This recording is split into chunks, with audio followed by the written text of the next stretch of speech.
and welcome to our Friday Pathfinder 2 storyline, where we're up to session number 60. 60! Woohoo! And I believe that ping was just letting me know that our last missing person is almost out of work. Okay, so... I was going to say, considering that everyone pinged at the same time, it's got to be a chat that we are all part of. Ping, ping, ping, ping, Ping, ping, ping, ding, dingling. Sorry, I'll make it right. It's all good. We get ping everywhere. All the pings. All the pings. So, I will start off with Em introducing herself and her character. Hello, I am Druza. Flex one arm. I have Puppy and Giant are my animal companions. One is a wolf, one is a giant horse dog, large doggo. I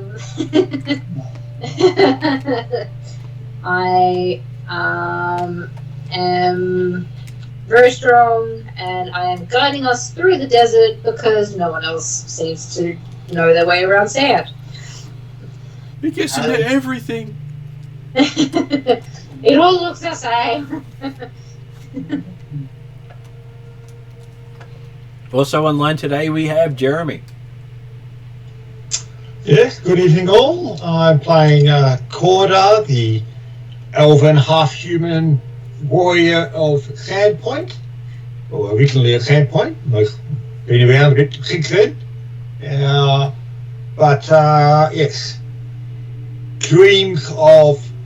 had long dreamed of joining the Pathfinder Society and being the heroes that they were in all the legends. Having discovered that not quite so perfect as they appeared in the legends, he's working hard to ensure the reputation is regained. I am sure he'll get there. Eventually. Once you kill enough of them. Well, once he provides the example to all the others to follow. Next up we have Josh. Hi, I'm Josh. I play Parry, the buffest wizard known to man. Everyone thinks that he's so stupid going to the front lines, but he proves everyone wrong every week. And last session did not totally stop while sneaking past Knowles to bask in the sunlight and preen himself. No. Look at the shiny thing over here. All the time he died drowning in the middle of a were-rat infested trap swamp. All the time he passed out in a cave, all the time he passed out in the ocean, or should I keep going? The statement that he proved everyone wrong, that the thought that he might be the stupidest wizard, I'm not entirely certain is accurate. I feel that he confirms the assessment most of the time, but hey.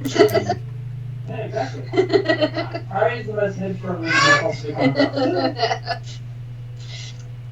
And hey, that's with Corda only having interacted with him for a few encounters. Yep, sounds about right. Don't worry, I'm sure Parry now has many people to work his kill count against. Exactly. Who can get the most collateral damage? I'm sure that Parry still is number one in that team.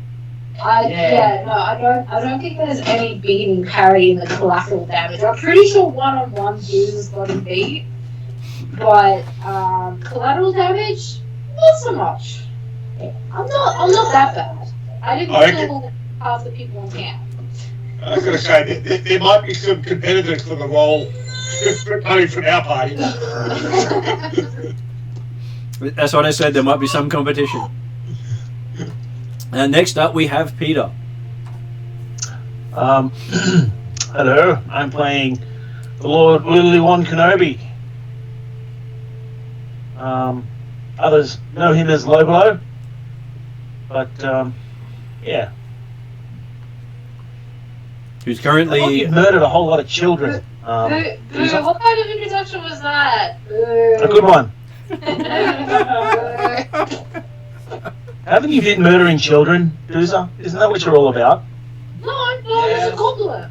That's right, it was a fleshy goblin. It was a fleshy goblin, okay? Ah, a small fleshy goblin that liked to have its thumb in its mouth and wore funny clothes and cried a lot. Hey, it was a goblin. It was fair game. And there was that goblin that was delivering, medicine to its mother. I'm sure it was totally a goblin. What you put on here, you got 2 birds with 1 stone. No. If the mother didn't get medicine, the mother died. That's good. No. The one that was delivering medicine, puppy killed, not Doozer. Doozer killed the goblin. Doozer's puppy. Doozer's puppy killed the kid. No, puppy of Doozer. No, it was an accident. Well, Accidents yeah. happen. Accident. Happen. When I sick my bloodthirsty dog on a child and the child dies, it's just an accident, right? No, it's not an accident. It's a goblin, so it doesn't count.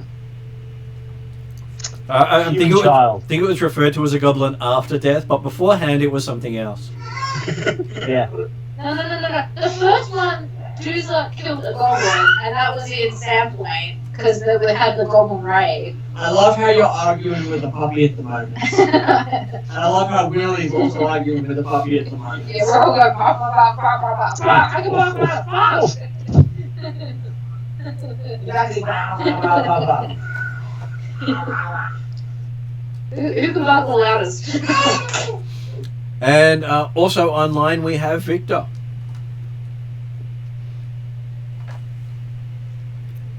Who's on? Hello! I am Victor from Brazil and I am playing Luna. Luna is a anti-human oracle. She is like seeking for uncover the truth about her people. And her greatest weakness is her hunger for knowledge. And I have a tiny hand because of accidents. Like you guys do. Well, there's always the saying, be careful what you touch. Or Yeah, kill. seems like it. But you have managed to walk away with a Sahedron medallion in your hand. Yeah, it's literally in my hand, not on my hand. And hey, I'm sure that the Assyrians have ways of removing that. That they do have magical items made out of magical hands. Hey, there's definitely ways of it. Like, how much time has been passed, like, since our last Legion grow over the bridge and stuff? That was a lot of time.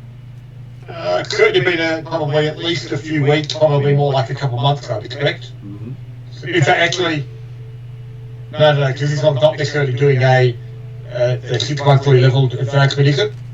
This one's the 6 monthly level. Yeah, It is. Okay, so it's been at least 6 months, because I'm sure we were level 2 or 3 at that point, so... Yeah, it seems like the Assyrian doesn't look. They are willing to take it out. I didn't say take it out, I said take it off. Okay. It's easy to remove the Sahedron moon at the elbow. Oh no, they just take it at the wrist, that way there's less fleshy bits attached to it. But they do have magical items made out of mummified hands. No, girls' hand is better than no hand.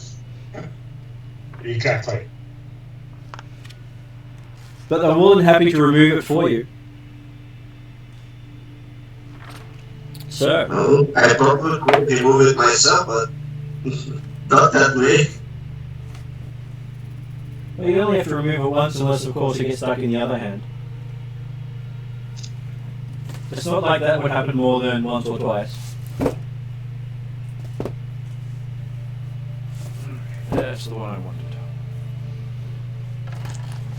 Okay, so to give you a recap of what has happened, you have been brought in to help the Palatine Eye in recovering the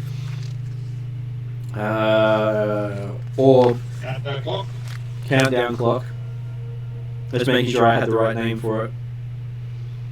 Countdown clock, yes, is the correct term. And you've been given a map and directions. Getting there, you faced a insect-eyed creature. You managed to scare off a bunch of hyenas with your numbers. Almost fell into some quicksand. And then took on some gnolls. And we captured one. You did. And I believe we ended the session with you capturing the gnoll. That's right. You're going to do it. You can talk to it. Conveniently, Willie hasn't been able to murder it yet. What? What? Yeah, the other puppy is not murdered our captured. So does anyone speak Gnoll? Who does speak? No one speaks. Does anyone have any magic that would allow us to speak with the Gnoll? Yeah, no. People look at Parry. Then look at Luna. Funnily enough. Yeah, just keep letting us down, Parry. Just keep letting us down. Don't you speak with me? Or is it tongues with me? Yeah, comprehend language. Yeah, comprehend language, that's it. Well, presumably, if you're trying to talk to the Gnoll, people can run through the language they've got and see if the Gnoll might speak something other than Gnoll, but... Where are we near the mountain? You're heading up. You're you're next to a river in the middle of a desert area, climbing a place called Pale Mountain. No, but like, what sort of region are we in? Like, what would the local languages be? Assyrian or Kaleshite. Yes, we're a long way from home.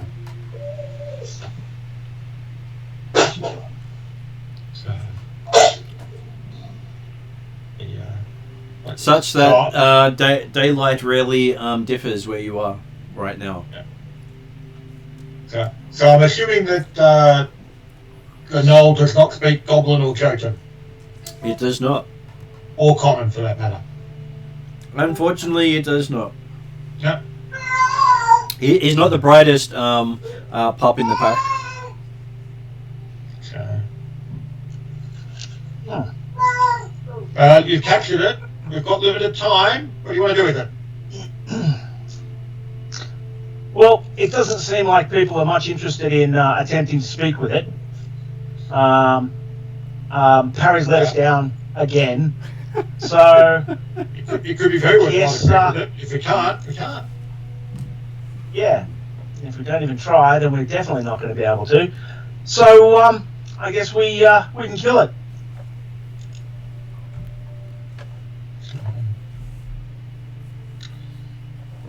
Put it out of misery.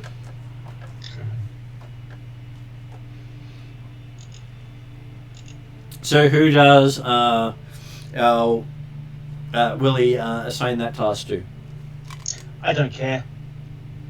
The Tin Man seems to be at least relatively proficient at dispatching things, so I'll give him a bit of a backhanded pimp wave and walk away. And who do you refer to as the Tin Man?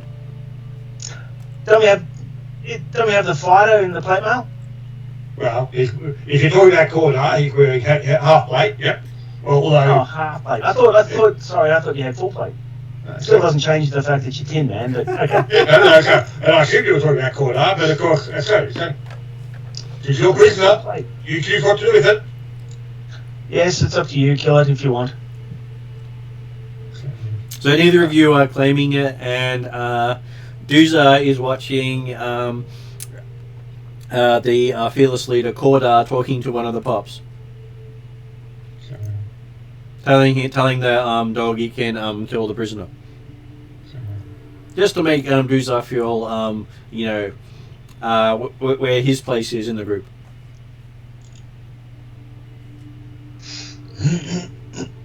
Why are you telling the dog to kill the prisoner? That's not mercy. If you're talking about mercy, then just, cut its head clean off.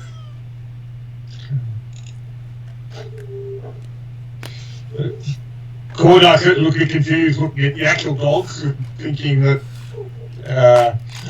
he's saying, no, really chose to capture it.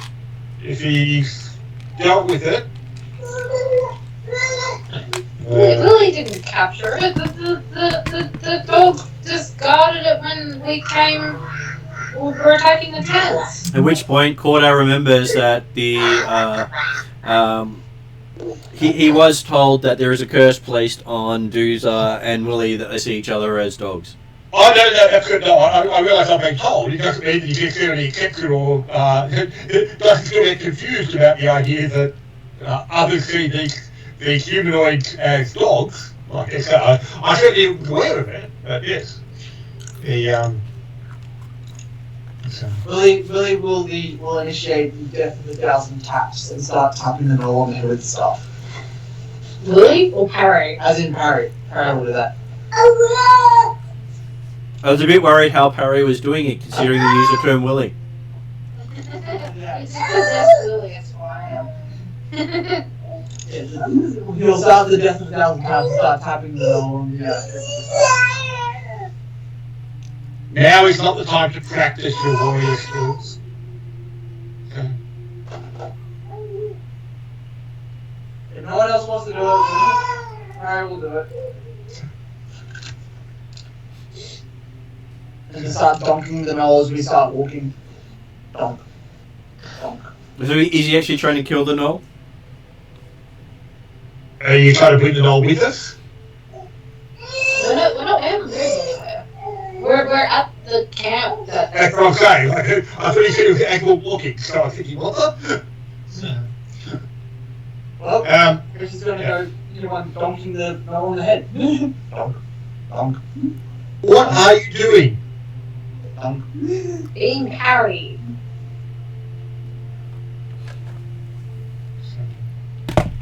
This is not unusual for Parry to try and I don't know if he calls them experimenting or whatever, but So does Parry respond? no. To the question of what are you doing? No, he ran away trying to chase the child to the house. So, He's just happily continuing to donk the said knoll on the head. Did you respond to Duzar? So while he wasn't looking, the Gnoll tried to dodge out of the way, and Parry managed to pop one of its eyes. Yeah. Oops.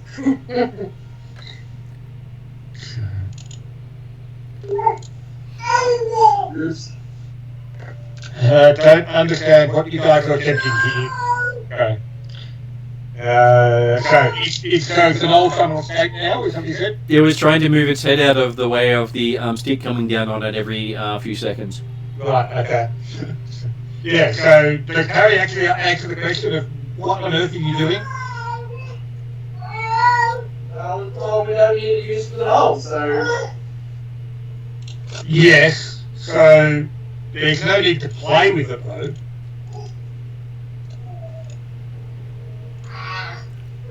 You do realize Parry's weak as hell, so... Oh yeah, that's good.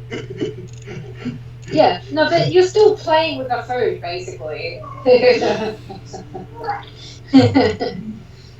Well, Duzar, you have a go.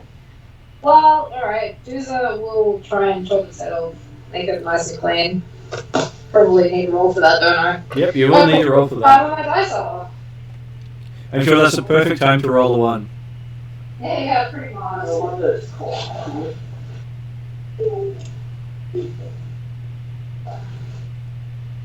No, yeah, most coming back. Ooh. Ooh. Yeah.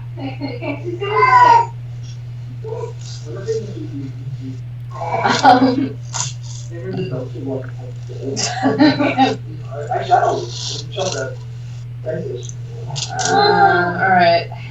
Zip. Ooh, that is a good roll.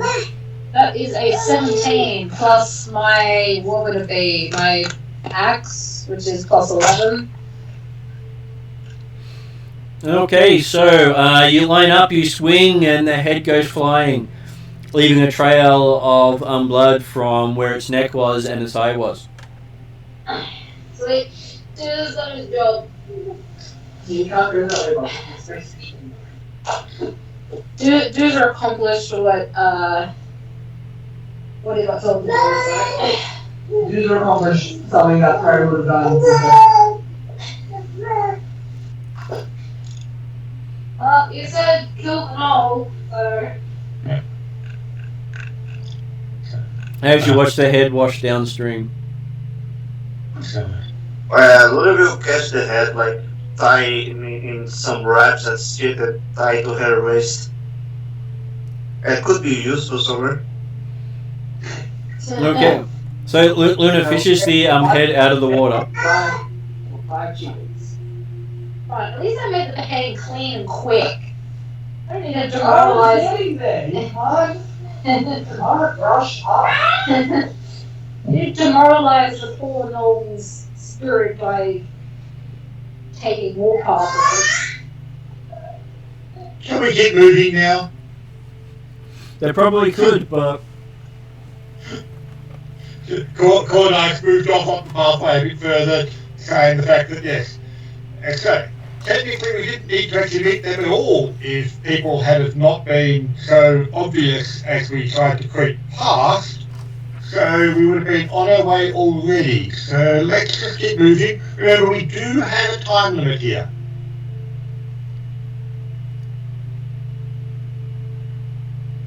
This is quite a gracious time period.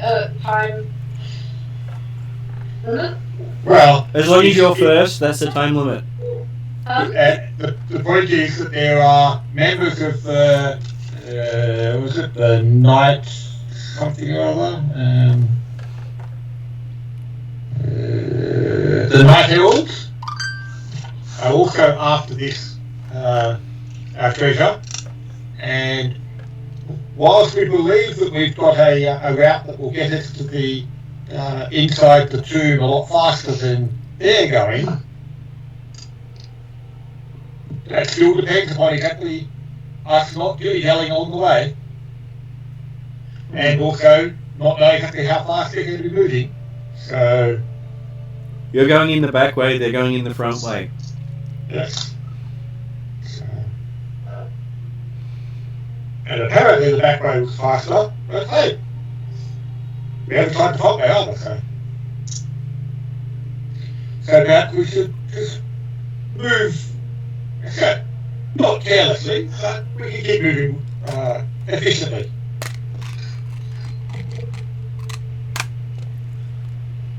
I will give whoever's going to be guiding you a survival check. Well, Dusa was doing that, but seeing as Kona has gone in front instead of letting Dusa pick the trail back up. Well, so Cornar's certainly happy to have just basically moved on from the Knoll camp. He's happy for Dusa to actually take the lead again. As long as he was just encouraging the idea of movement. So, And do have Can you not try to read the survival check? Was that Luna wants to aid in the survival check? Yep. what's Luna's survival?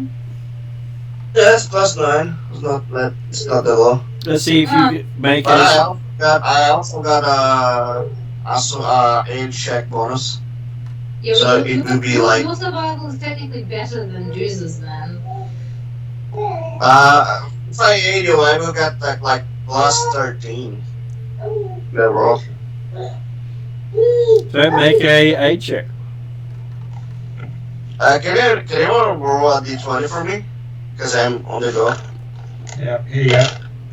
I got a 9. Okay, 22. 13. So yes, you 22, my. you aid Duzar in the survival roll. So what is Duzar's survival roll? Yeah, It's that's what's what. 21. You think you can see a pathway up the side of the cliff nearby? Yep.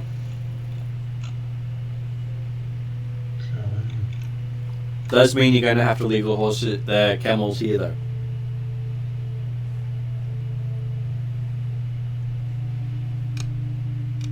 Yep. Is there a, like, because we don't want to leave them out in the open, but we don't want to,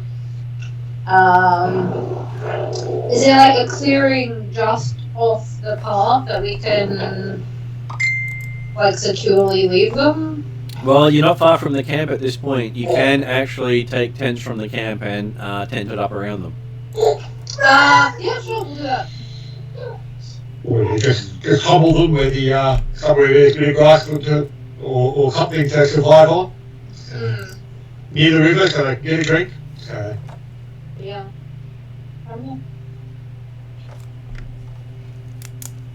That would also work. Hello. good evening. And how are we you? have a David who has joined us. Have our silver tongue. Very glad to finally be home. It's a nice way to be. Yeah. So yes, they're currently deciding about climbing a mountainside. By the way, did Balath have comprehend languages? Let me check.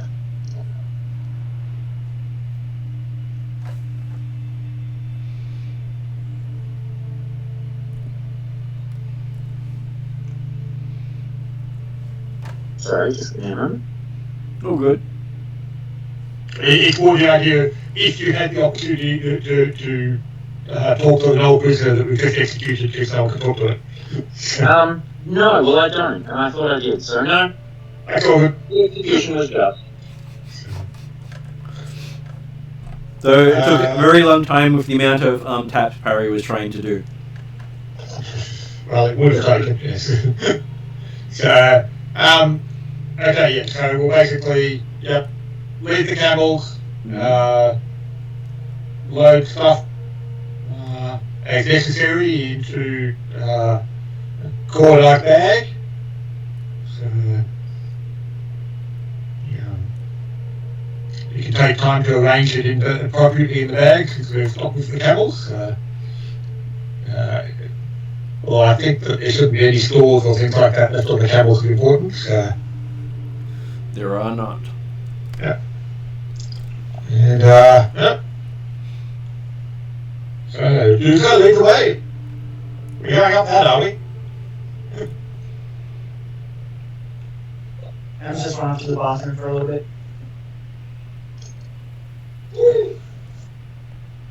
I'm sure it's got nothing to do with any problems there whatsoever. That's good. Yeah.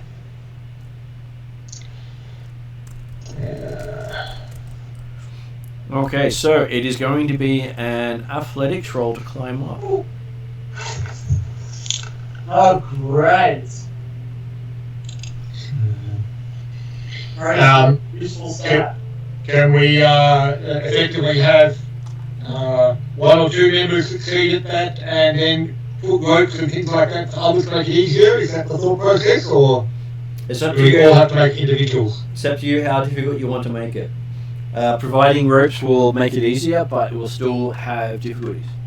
Yeah, that's good. It's good. The idea the fact that, well, so, yeah, okay, well, Claudine's happy to attempt the climbing initially without ropes. And he's happy to then lay down ropes and strike pittons and things like that if necessary to make it easier for others. Okay. We shall give the Great Quarter a athletics check to see how he can showcase his skills. 18 gives a total of 28. 28. You head up the side of the cliff face that Doozer is telling you is the quick way up, and yeah, you're right. It is quite quick. You're making it up very fast, very easily. You can't see them having any problems getting up here. Hey, no. I've seen some of these guys in action. I will be aiming to demonstrate the easiest pathway, but then again, leave rope or put some rope down and type stuff to actually make it easier again. Okay. So, who do you send up next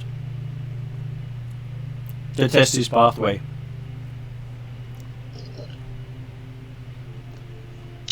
I'll go last. Definitely not Bella.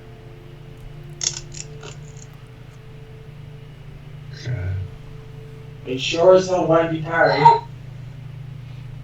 Doozer it is then. Yeah, there's a. Well, okay. I guess if necessary, it becomes something that, well, people with Cordar and Doozer will say up there, then if others can't climb it, we can tie the rope around them and lift them up. So what is Doozer's acrobatics check to get up the side of the cliff? I'm just getting out of the bathroom just now. Or athletics, I expect it's preferable for Doozer.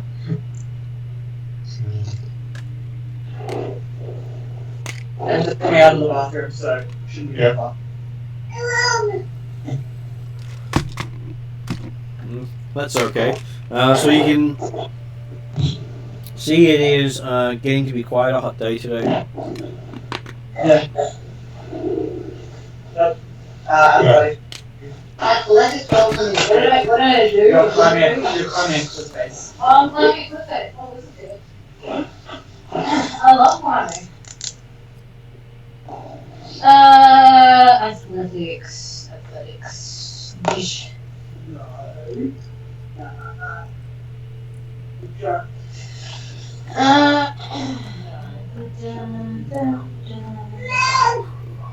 That is 13 plus. What is my athletics plus 12?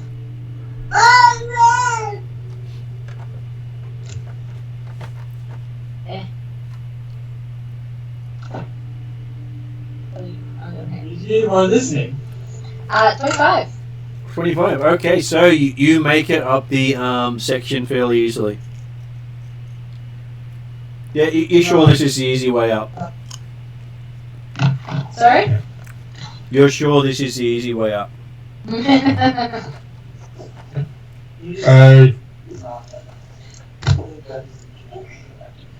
Cordar will be encouraging the others.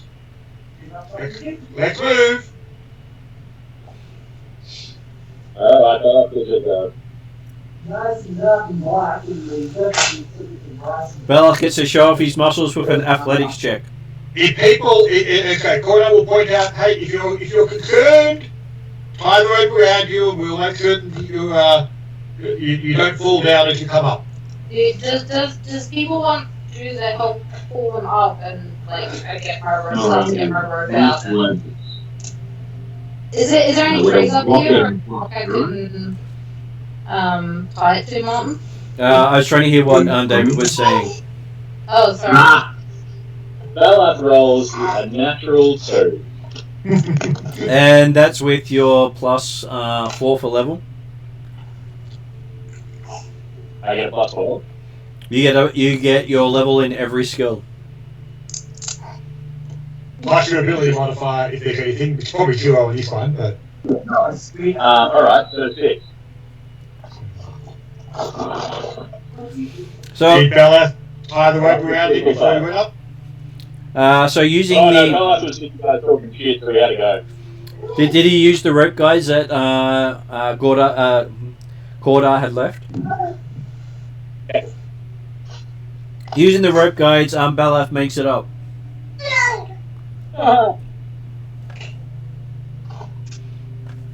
That's disappointing. Though he did almost fall over twice on his way up. Yeah, with quite a lot of huffing, puffing, irritation, and swearing, Balak gets up. He actually looked like he's perspired. Okay. While the others are coming up, Bella's probably got time to prestidigitate all the sweat away. So who's next? Parry or Luna? Because Willie said he was bringing up the rear. So is there already one set of ropes tied for people to climb up with? There is, yes. Is it worth throwing down a second rope? Well, I succeeded on a 6, so probably not. Harry will go up. I believe that we've actually got at least one or two four-legged dogs in the party, do we not? You see them all as normal, only the two characters see them as different. Okay, so there's not actually a real four-legged companion in the party. Oh, sorry, there are two for Plus Doozer. the Hellhound. Two for Doozer plus the Hellhound for Balak. Doesn't Parry have a puppy as well, or did he leave that in Magnamar? He left his in Magnamar. Fair enough. I mean, You left Burger in Magnamar, because that's going to end well. I could have left my Hellhound in Magnamar. But you didn't, did you? No. I was certainly hopeful you would have, but although you could turn out what might happen to it in Magnamar, but... Doozer throws a rope down that's like tied into like a sort of harness shape for the first dog to be pulled up. Yeah. So Corda and Doozer can pull the dogs up while on one rope, while the others are coming up the other rope. Yep. So let's see he parries roll. Does Fluffy bullshit his way up if he's a Hellhound?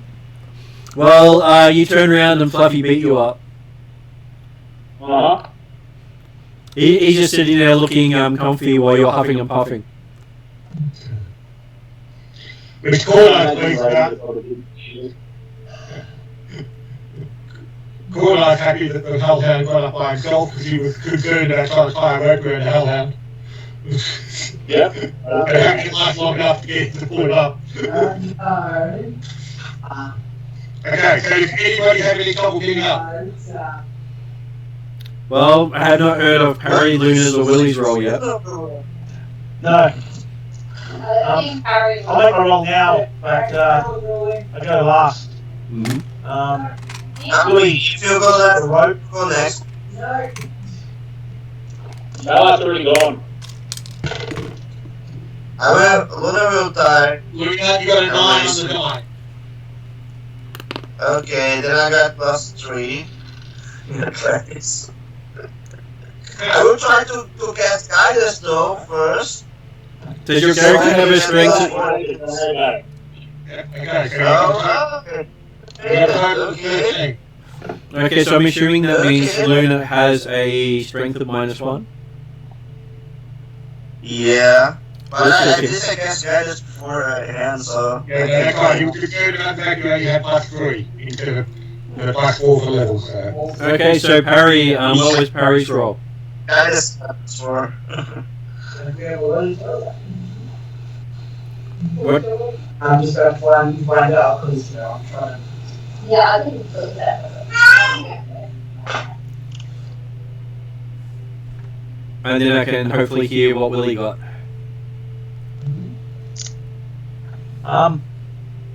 Willie looks at the rope and says, only pathetic weaklings need rope, and climbs up and he gets to 26.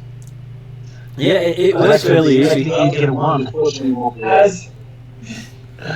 As Willie said today, regularly see rope, Harry rolled a natural 1. Okay, so I was expecting that to be me, Parry. Parry partway up falls down on top of Willie as soon as Willie says only weaklings need to use a rope. And you catch Parry and keep on going. You majestically catch Parry like the princess he is. You just continue to disappoint me, Parry. I keep going. I'm glad I meet your standards, Billy. You place the Parry on the ground on top of the area, and you realise you've got another 2 of these to get up. Oh, really? I will try harder this time. You'll be focusing on all the jewelry that he's wearing. That's alright, if this doesn't breach or anything. Oops. Well, Alright. I'll roll 2 20-sided dice and see how it all goes. So, is Corda going to go up first and provide a guideline? Corda's happy to lead. I was also going to join Koda in going first, and I rolled a natural 20. Well, Corda and Duke are apparently racing up. Natural 20 as well? Indeed. So what's your... Because my athletics is plus 12, so that would be... I've only got plus 10, so you just hit me at the top. So, Pump One Arm gets up onto the top of the ledge, shouting. Unfortunately, we both then discover that Fluffy beat us. And yes, the Hellhound is sitting there staring at the 2 of you. Right. Okay. With a, what appears to be a leg in its mouth. Oh god, it's bloody axe beak all over again. Yeah, recognizable leg. Yes, it still has the male foot on it. Chainmail, boot. Do we recognize the type of creature or humanoid that it came from? Well, not personally, but you do believe it was a humanoid, especially surveying the scene around you and what appears to be a battle site 2/3 of the way up the cliff face. Well, with fresh bodies?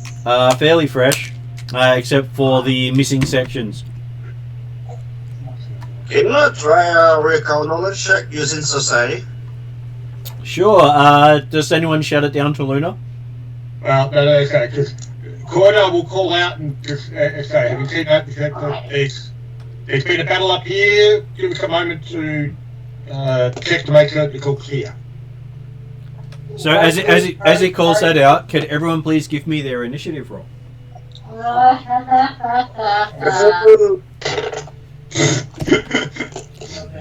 From society, is that a perception?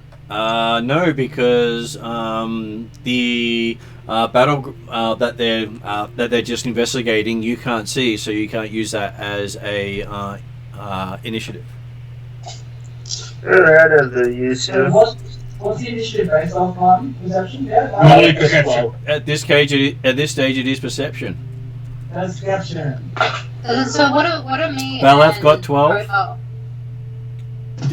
Did we just hear Balaf say you got 12? That's correct. Okay. It will be perception for everyone this time. No one was trying to be stealthy or anything at that moment, except possibly the enemy. So, having rolled the natural 20 to get up, Corda then rolled a 2 to perception, so you got 9 total. I rolled Let me one ask- less than getting up, so I rolled a 19 plus 9, so it's 28. May I ask when you roll low, it's Corda who rolls, but when you roll high, it's you who roll? Well, it's obviously all his fault.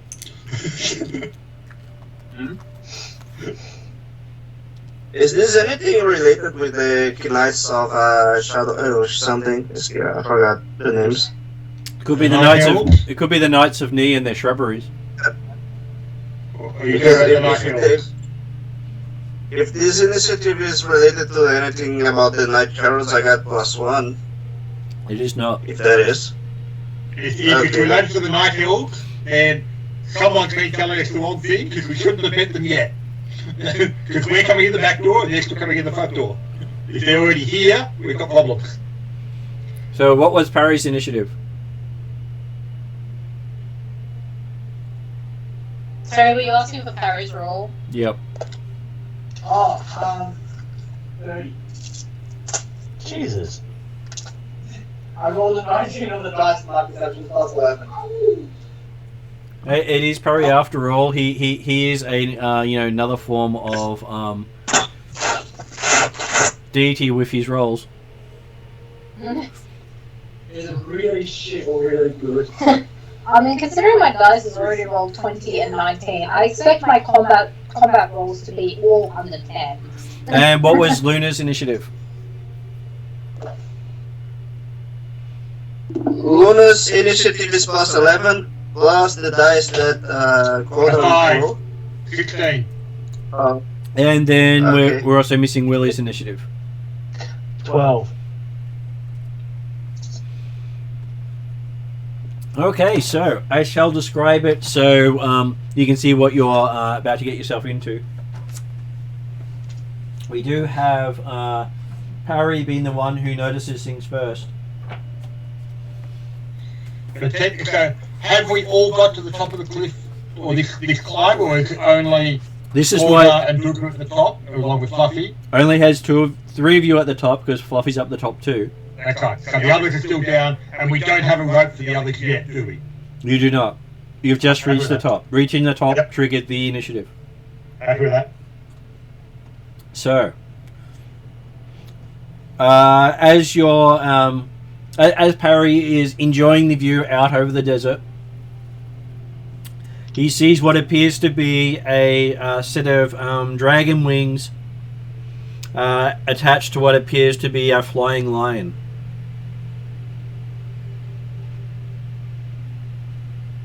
Oh god. Yay! Yay. That sounds like a chimera. That's not good. Well, yeah, I know. I said sounds like a chimera. I didn't say it. I'm more than happy to add one if you'd like one. No, thank you. Is this as Parry's got to the top? No, this is why you're 1/3 of the way up. Oh, 1/3 of the way up. No. You're not actually starting to climb again yet. You're actually just on a ledge or on a flat area.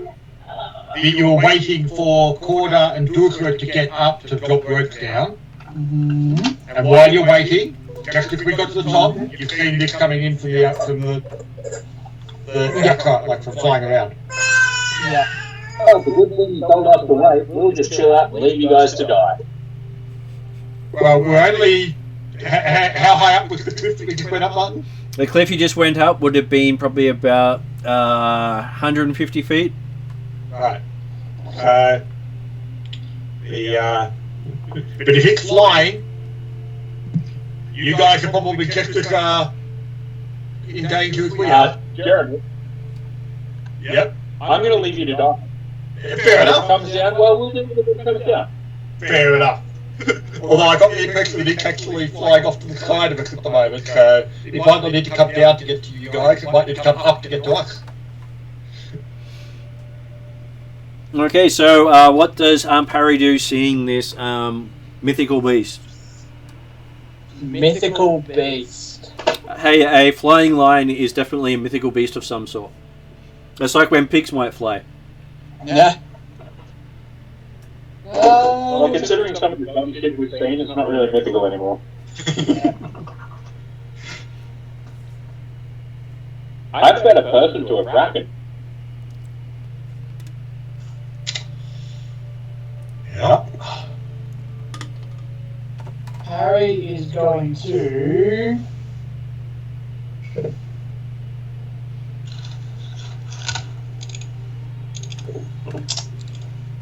cast Featherfall on himself. Expected to climb another thing of cliffs. Okay, so you cast Featherfall. How many actions is that? I believe it's 2. Let me double check. Isn't Featherfall a reaction when you start falling? Don't believe so. I believe it is, but I think the spell when you've already fallen before you hit the ground. And it ends when you touch the ground. I mean, So you don't need to cast it in advance. oh yeah, when I'm within, okay, creature within, okay, cool, it's falling. Well then, Harry will then delay his action and hopefully wait for some rope. Okay. Duza, you also see this flying lion with dragon wings coming towards the team. Is it Hasn't attacked us yet. in particular, or is it just coming towards us? Hard to tell. It's in the air. Right. But it has not attacked us yet. How far away are we talking about it being? Well, it looks like this on the from her vision. So obviously, it's only an arm's length away. It's about the size of a mouse. Oh, we played it. Yep.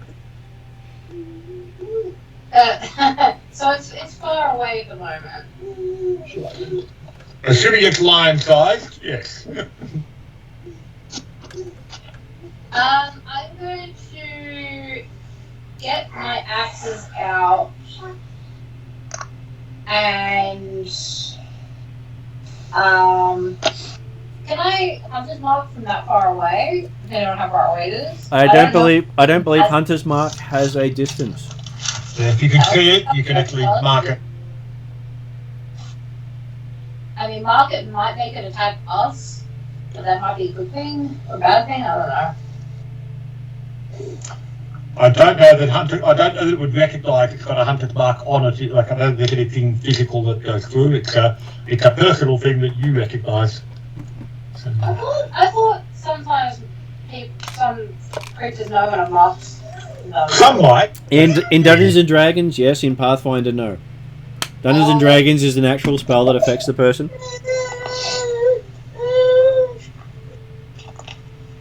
Well, if Hunter's Mark doesn't have a distance, then I will Hunter's Mark it. I'm just making sure.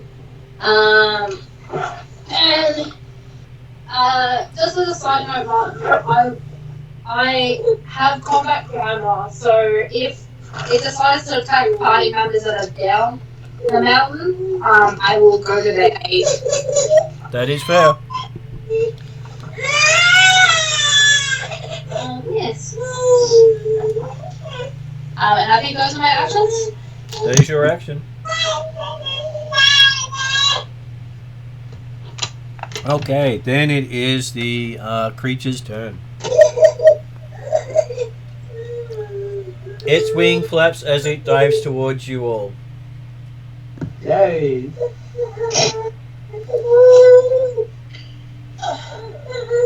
What, you mean it's not mouse-sized at arm's length?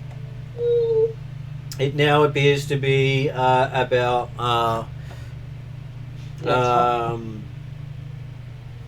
large-sized at about still at arm's length.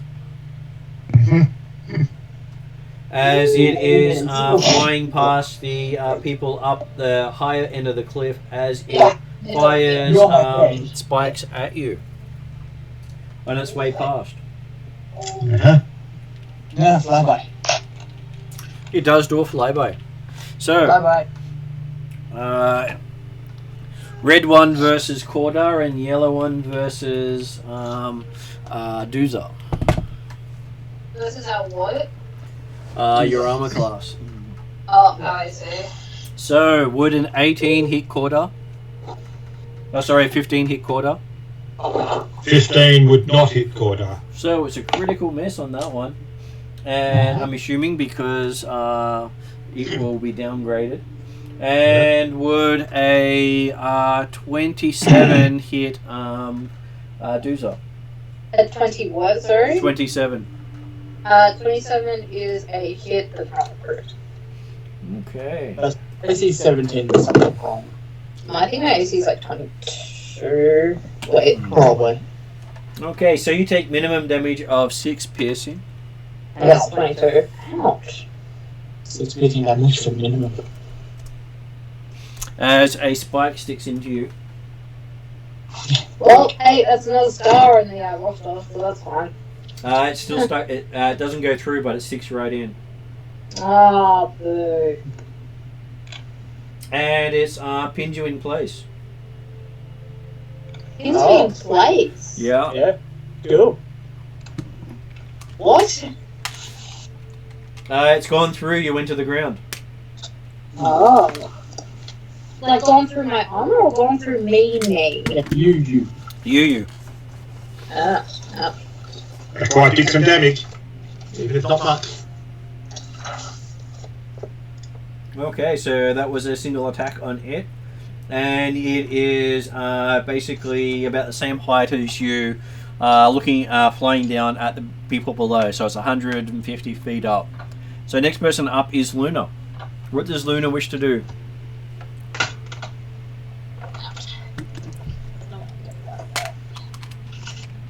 And Luna is currently on mute. 1 second! I am here. I was trying to like get the mood button. What Luna will do is first, Luna will take a good look at the thing and try to recall knowledge. At least, yeah. Luna will try to recall knowledge. Your instant recall knowledge? Using the appropriate skill. Using the occultism? No, I can use the appropriate skill. If it's a beast, I can use nature. Okay, so you're going to make a skill roll? Yeah, can someone roll for me? Because I don't believe you can do that as automatic knowledge. No, I don't have automatic knowledge anymore. I will need to use a proper action. He rolled a 15. Okay, 15 plus 9, that's 24. So, with a 24, you recognize it as a Manticore. Manticores can attack with spikes from its tail that can pin people in place. And they can generally only fire 12 over a 24-hour period. And you've just seen it fling 2. Nice. I will spend like a free action to spread the knowledge. I got. So you're yelling out. Yeah. That's just shoot spikes and things in the fuck. Corner take a side look at Dooku and says, "No kidding." Yeah, you think? Of course, technically, Luna can't see Dooku currently being pinned, so. Okay. Then I have 2 actions. The next one I will pull in my sling. And I will try to aid Kodar in his next attack roll. Can I try to do that? You want to aid him in his next ranged attack roll? In his next attack roll. Yeah, fuck it. I have to give it. Wait. Who is in the party that has ranged attacks? Not user. You know Kordar's got his bow. So Kodar has his bow? Kordar has a longbow, yes. Okay, then I will wait Kodar then. Okay. Okay, and what is the range increment of a sling?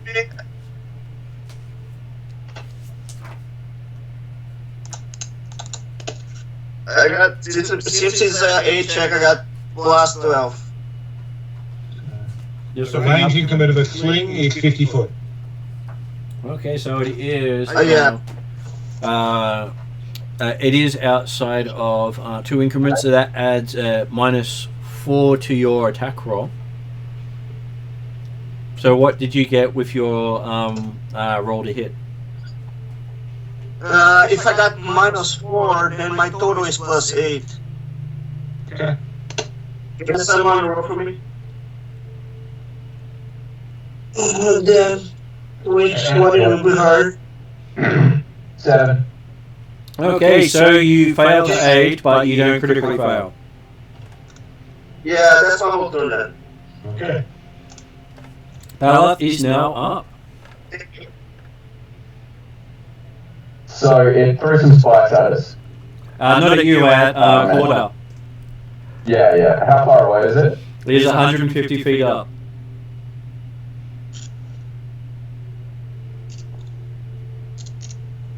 Give me 2 seconds. 150 feet, you say? 150 feet, I say. Never mind that spell.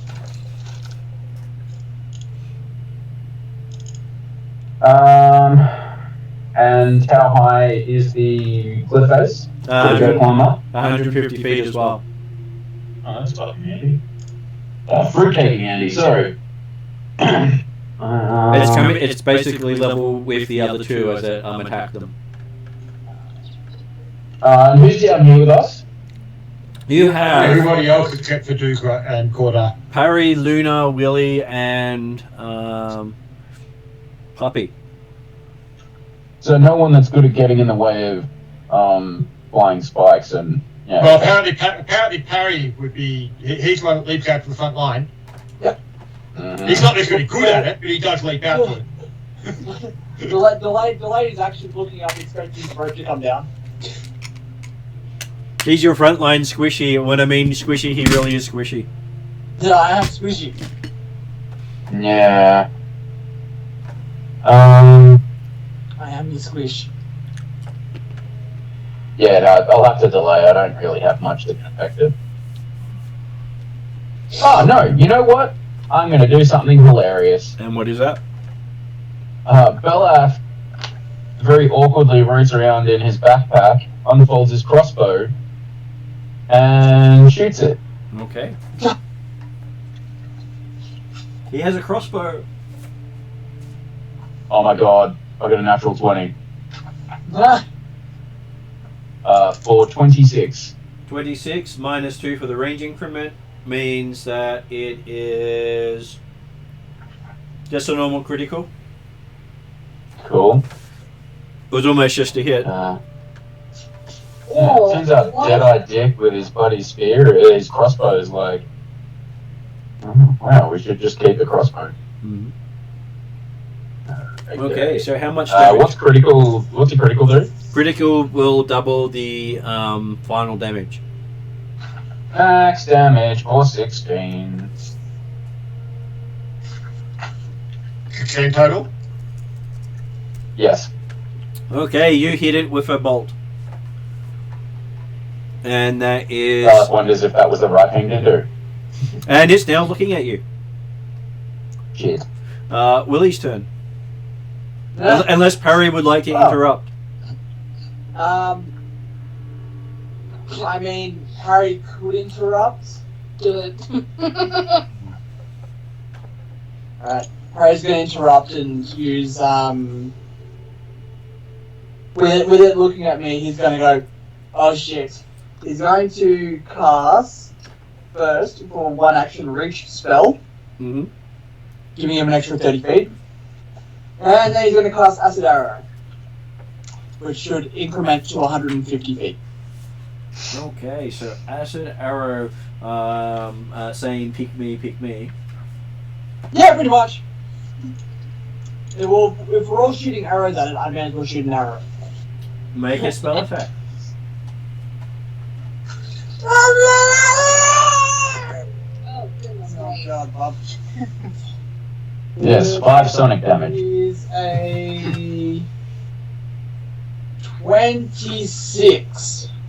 26 is a hit. Cool. I roll 3d8 plus 1d6 persistent acid damage. 38.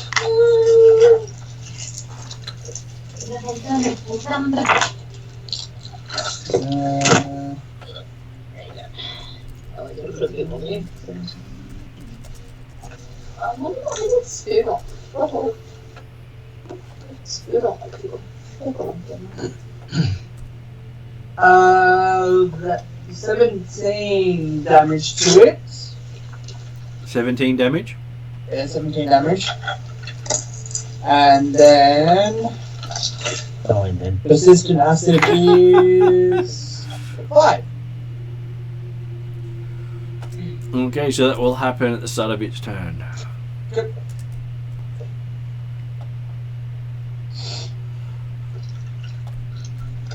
Okay, so next person up is Willie.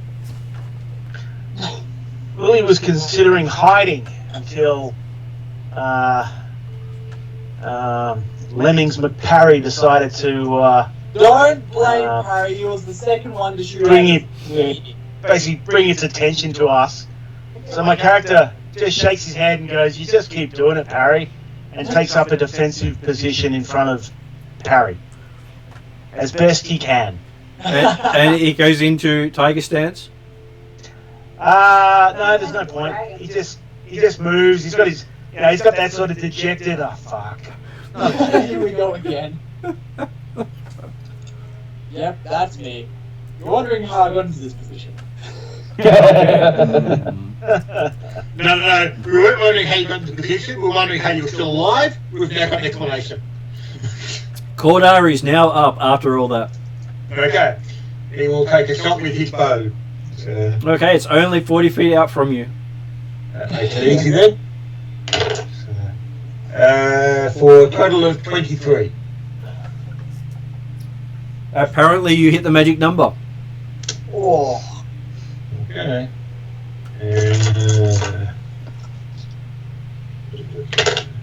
For 6 points of damage. Okay. He will take another shot. I'm confirming that The bow can literally fire 3 times. Just the bow doesn't have reload type stuff, does it? So yeah. Natural 20 makes it 25. Makes it 25, so that makes it a critical hit, not a card critical. For a total of 14 points of damage. And that was it doubled? Yep.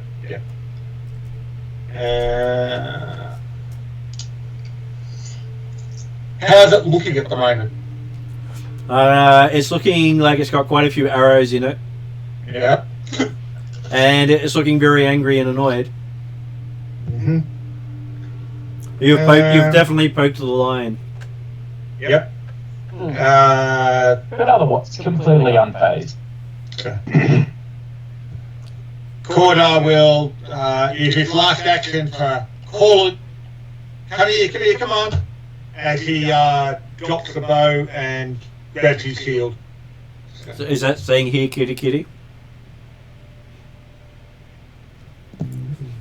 Apparently Well, it is.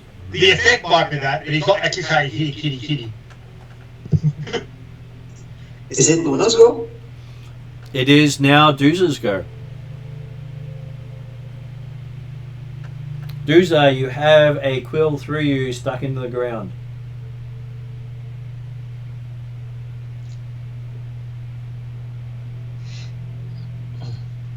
Sorry, now we're good. Apparently we're muted again. I don't want to make noise when we move. Doozer stuck, right? Doozer is pinned by a spike. Do you pull the spike out? Yes. That would be an athletics check. Oh, you bleeding. No, I'm bleeding, but I don't care. This is nothing new for Doozer. Oh no, I really don't pull that out unless I reroll. Natural 1. Yeah. Nick an artery on the way out. Okay. What's your bonus percentage? It might still be not a critical failure. Oh shit. Where's my... You chose plus 12. my athletics is plus 12, yes. 13. So 13. So a critical failure on top of the natural 1. An especially critical failure. See, I told you all my combat rolls were going to be rubbish after the 20 and 19 just to get. So what horrible thing would you like to do while attempting to pull the spike out? Oh. I don't know. I'm gonna presume it's barbed. Like, you know how those barbed arrows that go the wrong way when you try and pull them out? Yep. Yeah, that. Okay. So you tend to pull it about halfway out and manage to blind yourself with blood spraying out of the wound. Yeah. So that's your first action, and you're still pinned to the ground with half of it pulled out. If you've got your hand on it, T, the fact you're blind probably doesn't matter. So let's try that again. Okay. You got to be kidding me. Another one? No. So you've gone from a 1 to the opposite side. I've gone to a natural 20. Okay, so That's a 32. so you fling the spike into the Manticore. Oh, yeah. Sorry, so what am I? She flings the spike into the Manticore. Yeah, take it back. Yeah, that hurt. Poisons the Manticore with all blood. So roll a d6.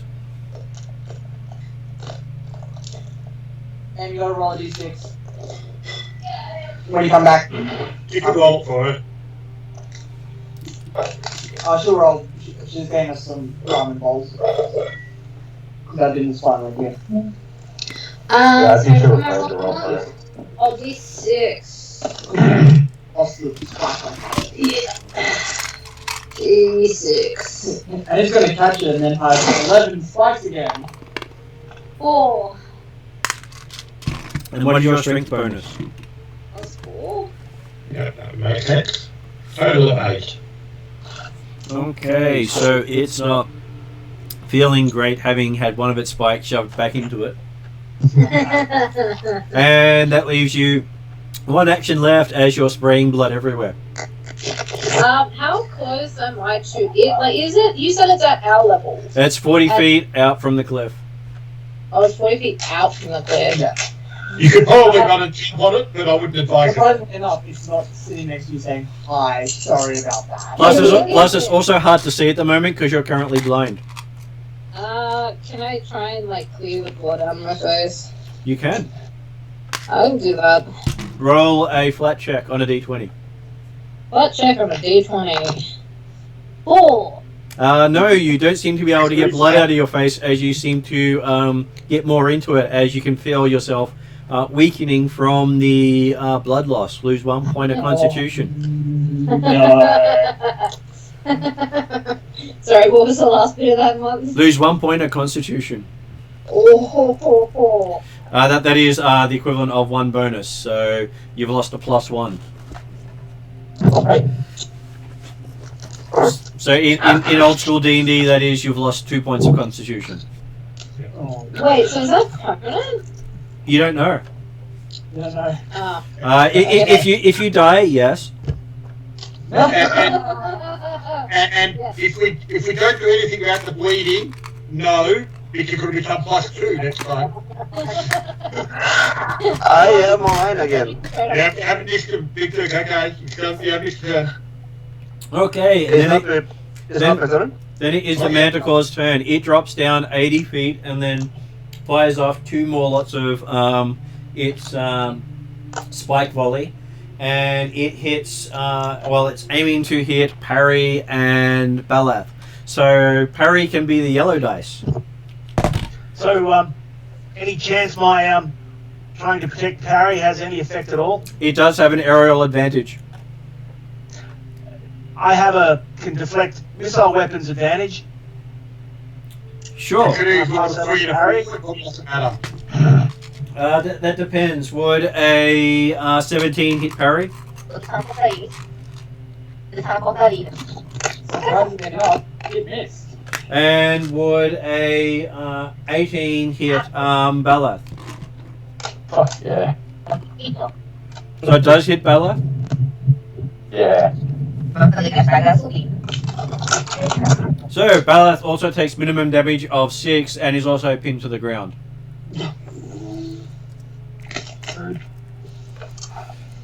So it's only 60 feet away from me. Okay, so Now it is Luna's go, and it is it's dropped down 80 feet, making it 70 feet above the party. What does Luna wish to do?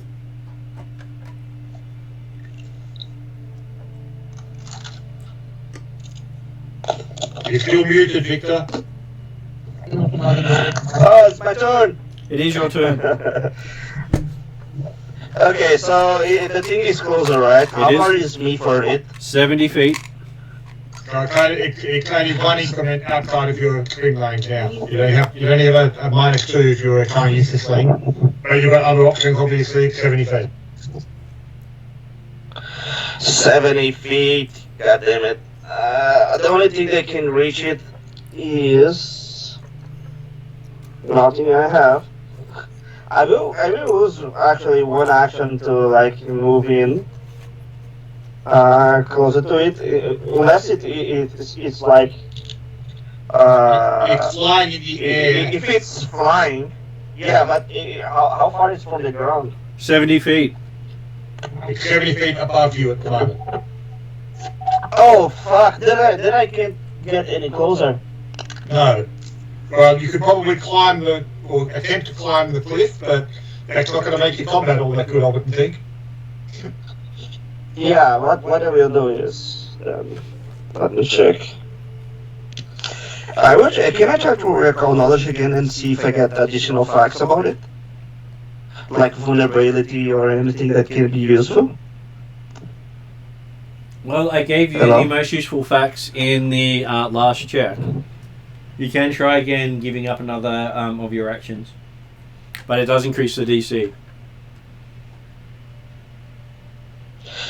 Yes, but I also get +2 because I already succeeded in one test against it.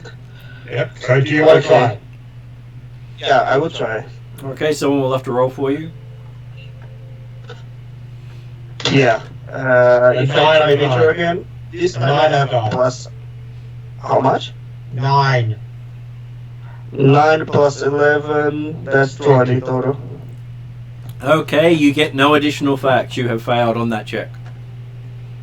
Okay then, the next thing I will do is...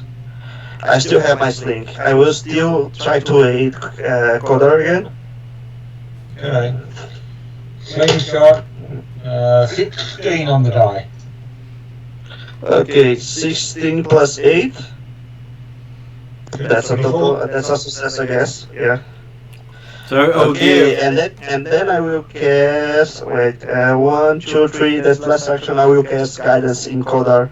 I guess they check and they. Two questions on that. 2 questions on that, Victor. I do not believe Kodar is within range, and I believe the sling has the loading qualities. So I don't know how you've managed to get 5 actions in 1 round.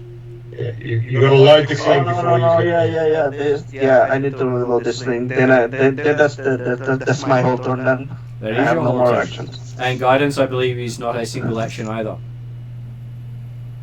I believe it's a dual action. Anyway, if you can't do it right now, so take a look at it and we'll keep moving on. Beleth, you are now I up will with, take a look at it. and you are pinned to the ground. Well, that's unfortunate. Well, no, you've got a nice stable platform to shoot your crossbow now. Yeah, I was sort of thinking that. Yeah, we're just gonna. I mean, it's no closer, is it? It is at 70. It's now 70 feet from you. 70 feet. My apologies. It's flying down towards you.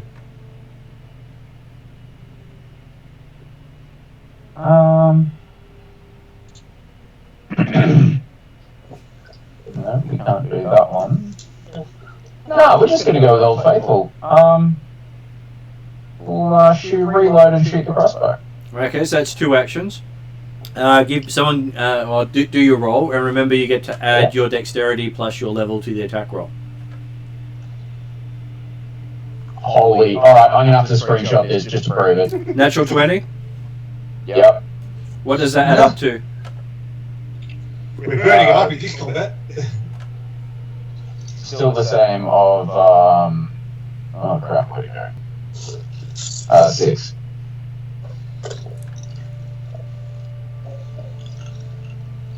Yeah, 26, sorry. 26, so that means you do double damage. Cool. Alright, give me a 1 on a d8. No, 18 damage. Sorry, 18 damage. 18. That'd be a bit difficult. 12 damage. I was wondering how you got that extra damage in there, but hey. Good shot. Yeah. You hit it and managed to reload your crossbow again, but not fire it. Nice. Nice. That brings us to parry. Oh yeah, I'm also applying the 5 damage from your acid arrow now. Oh, cool. Yay. Harry is going to cast Glitter Dots at it. The ring gets a reflex save. So what's a red hot crack? I've got it open, Martin, if you want to. It's okay. And that's what your spell DC. Yeah. It's my spell DC. I'm sad I took you first and I regret that. It's just us. Okay, so how does a 23 stack up to your DC? Well, 23 is a success for it. So its invisibility is negated to the rest. It's sparkly. You have purified it. You feel like your job is done. What do you do with the rest of your whole action? Marvel at your glittery Manticore coming down to eat you.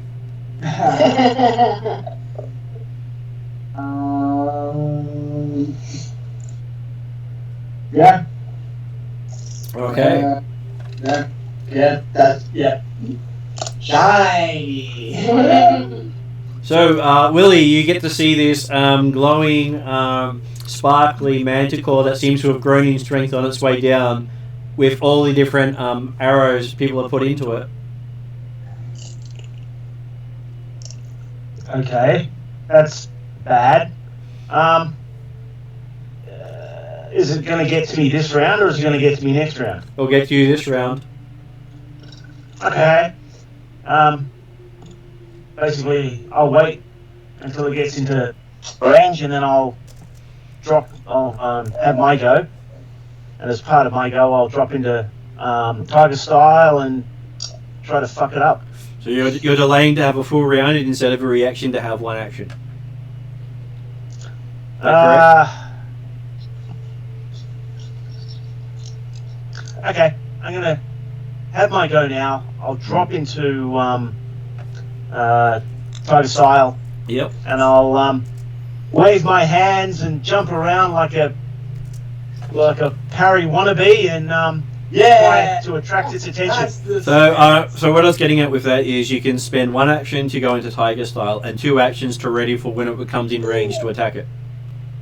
Yeah, I'll do that then. And that means you get one strike off. I'm trying to attract its attention, so it does actually come for me as opposed to eat, parry, and shit out the bits that are, yeah. Well, the ledge you're on is not a huge space, so there's not a lot of space for you to go to. So it will have to... Don't protect Belath, who's right next to you as well. Don't worry about him, I guess. No, he's he's one of those plebs. You know, I'll wait for him to actually... he's actually a healer, so you should probably look after him. Well, he probably also say that. He's probably also recognised that Belath is not stupid enough to deliberately go for the front line, and so therefore he's not used to have to protect you. Yeah, there is. That is true. The last healer they had stayed to the back as well. Yeah. He was the last one to break a leg. Yeah. Listen, if Parry can't be the front lines, he'll bring the front lines to Parry, okay? Okay, we're now up to quarter. So it's actually dive down. It's 40 feet. It's 80 feet down. Yep. Okay. And directly below you. I will drop the shield, pick up the bow again, and take a shot. Okay, you get a +1 due to weakness assistance. So, 26. 26 is a hit. For 3 points of damage. And I'm happy for you to have a final action if you want to make another shot.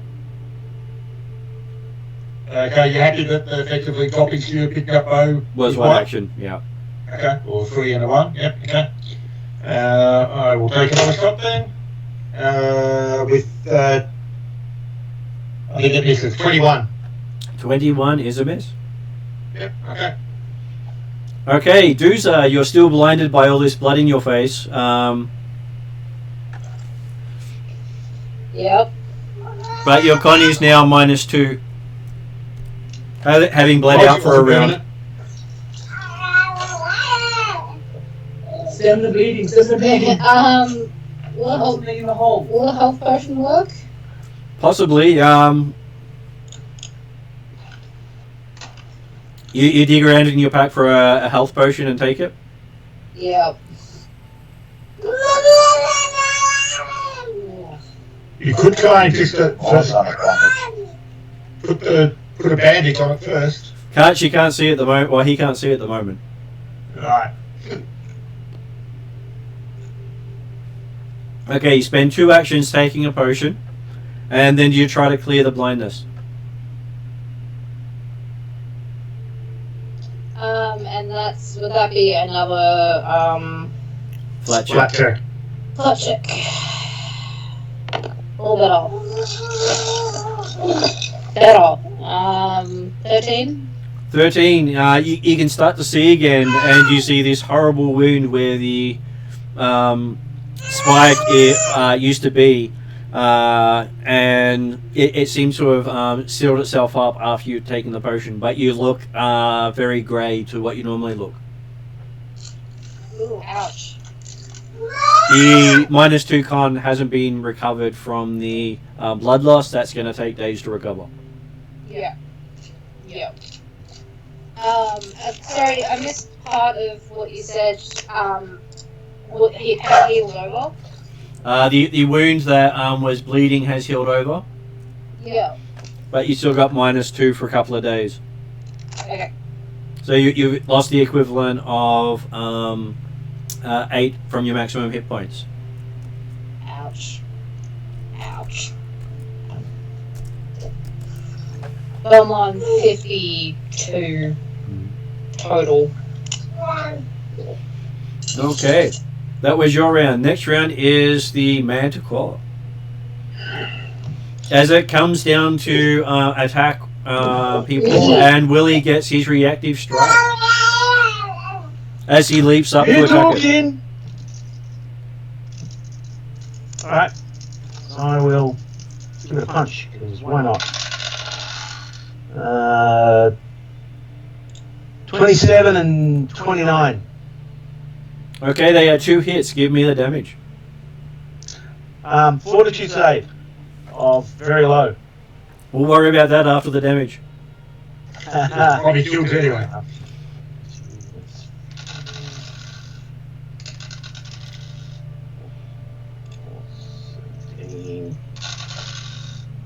17, 27. Okay. Slash. So you jump in the way of it, give it a quite a few tiger slashes to it as it comes down with a sickening crunch. Now both Luna and Parry have to make reflex saving throws.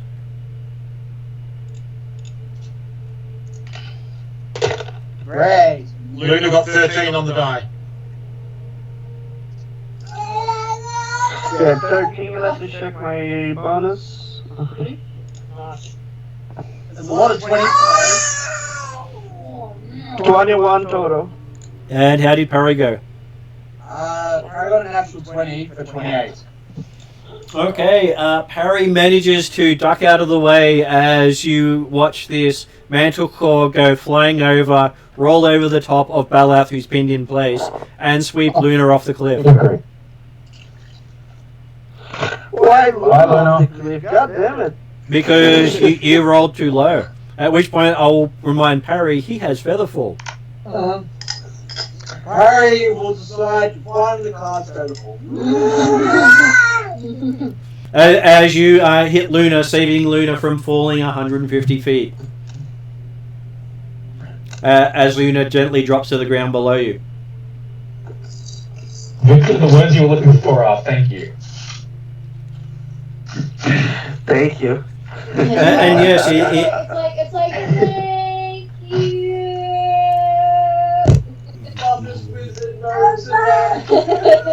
and Willie did manage to get the kill at the end there, taking it down to minus Constitution. Gosh. Well, at least I am like, since I'm cursed, in the cursed state, I am not so heavy. Belaf just stands there into the ground. Little help, please? Perry, Buffest Wizard around helps you, I'm sure. Yeah. Doctor. What will gladly take him off? I'll have a look at the spike that's pinning him down. It is barbed. It is barbed. So it's easier to push all the way through than to pull out. Yes, I know what you've got to do, just do it. Okay, I'll lift Balaf up off the spike. Give me an athletics check as you do so. No. No. Belaf begs you to stop. Okay, I'll stop. No, you can't pull me off. You have to send it all the way through.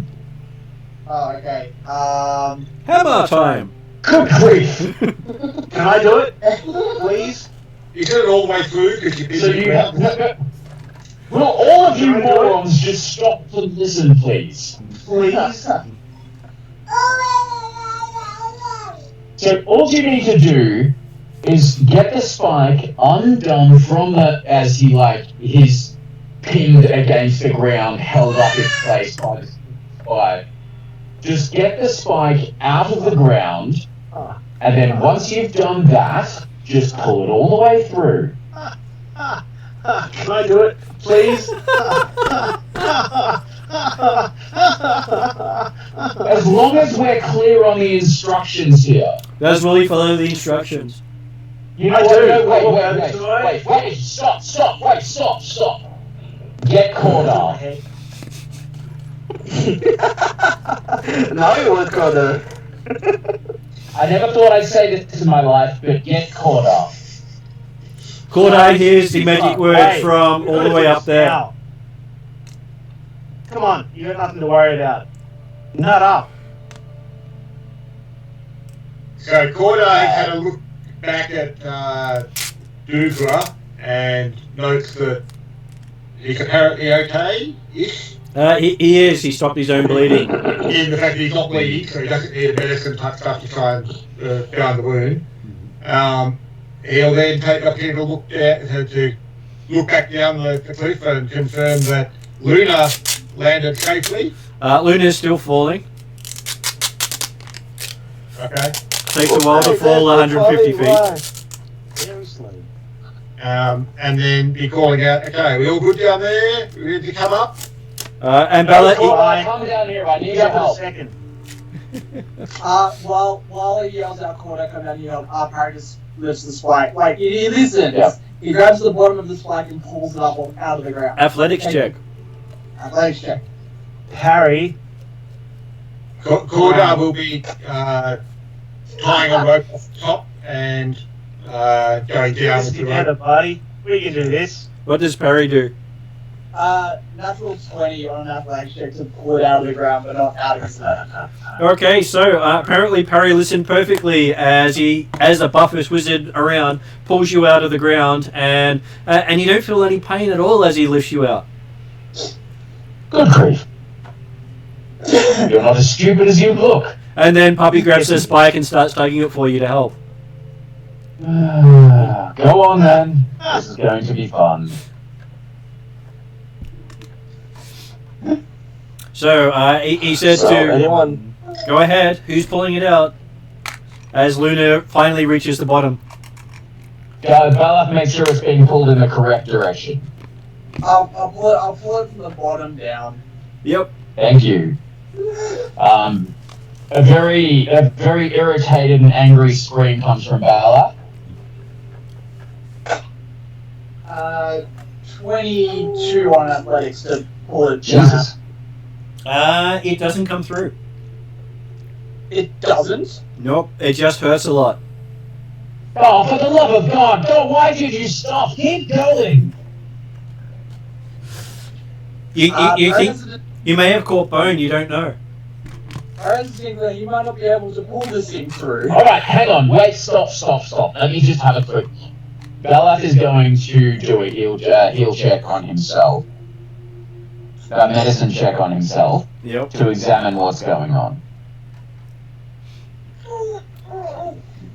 While they're doing that, how much rope does Duke carry? At least 100 feet.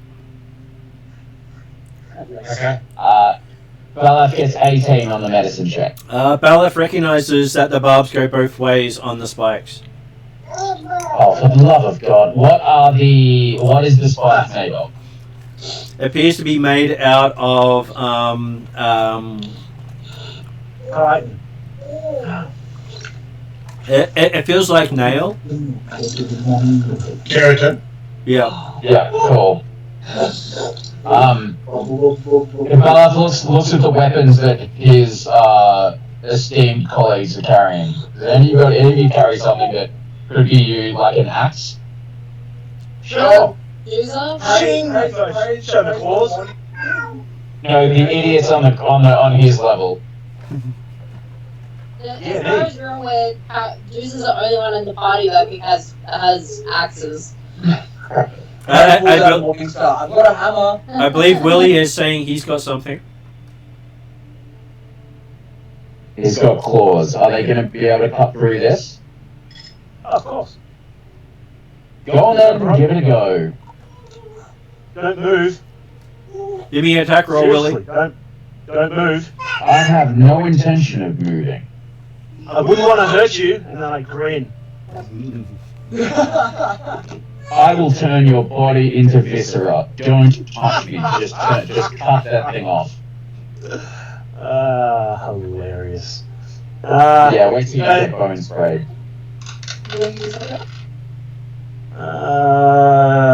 23. You watch Willie slice the end off with just his fingers.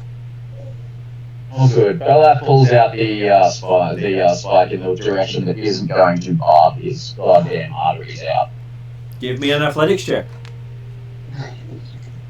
Oh, I'm gonna fail this one. Hey, would you like me to do it? Looks like the answer is about to be yes. With a whopping 8, the answer is probably going to be yes. Okay, so with bleed it. With an 8, there's a bit of a squirt of blood spurting out as you yank on something that shouldn't have been yanked. That's alright, I can fix myself. So you also get a minus this 1. damn thing out of me. Sure. Athletics check for our Willie. We'll see how that works out. Alright. Roll that again. That's pretty good. 17 on the die, so 24. Okay, he just pulls it out as if it was nothing, and it surprisingly didn't hurt that much as it came out. Not as much as when you tried to pull it out yourself. Don't see the problem, you big baby. Throw it on the ground and go over to the cliff and start looking for a way up. Though he's still bleeding, so you might want to dampen that bleed. No, yeah, don't worry. He tells me Don't to worry heal about up, he can look after it. that. Yeah, so gonna go with a medicine check. 22. You managed to tie up the bleed, so it's not going to go any worse. Though you have lost a bit of blood, so you're also on a -1 to your con, so -4 to your maximum HP.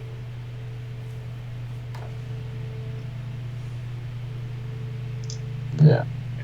So while that's been going on, Corda grabbed Duke's rope and laid out his rope to make the get the level back down to where the main party is.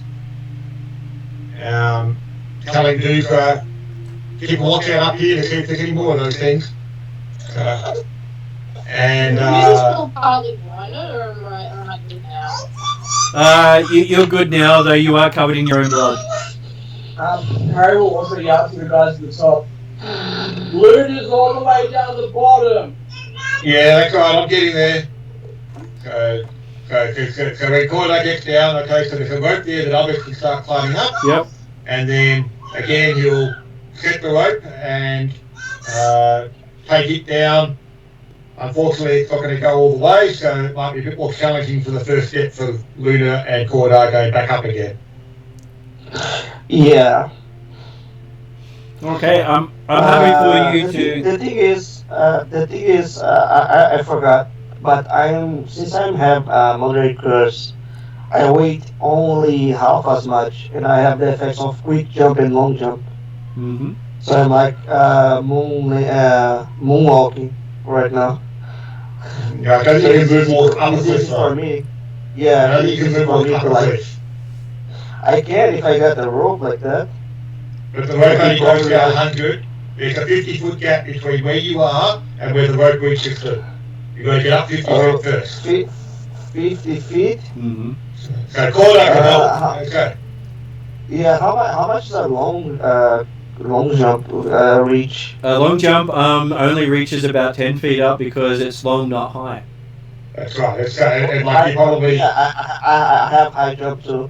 But high jump it still only takes sort of like, it's a matter of single figure feet that you're jumping, not unless you've got ridiculous athletics. I believe that you can jump to the height of your dice roll in feet. Wow. Oh, that's right. Yeah, Pathfinder has super Olympian jumpers. Don't they? Yeah, and I have powerful. I have the effects of powerful leap. Powerful leap is like high jump and stuff. What is? Does Luna think that she's going to jump from almost a standing start, or let's do a bit of a run up? I don't need to stride also because I have quick jump. I am under this type of powerful leap, quick jump, and weight half as much. So does this mean that Victor believes he can roll a 50 on his dice roll right now? Because you're going to make it. Yeah, if you take off a high jump, you make a vertical leap and attempt a DC 30 athletic check to increase the height of your jump. Jesus, no, I On a can't do success, that. on a success, you can increase the maximum vertical distance to 5 feet. The thing is, since I weight half as much, do I have any subsize of the DC? I don't know. Not really. It The doesn't. fact you weigh half as much means Corda can probably carry you up.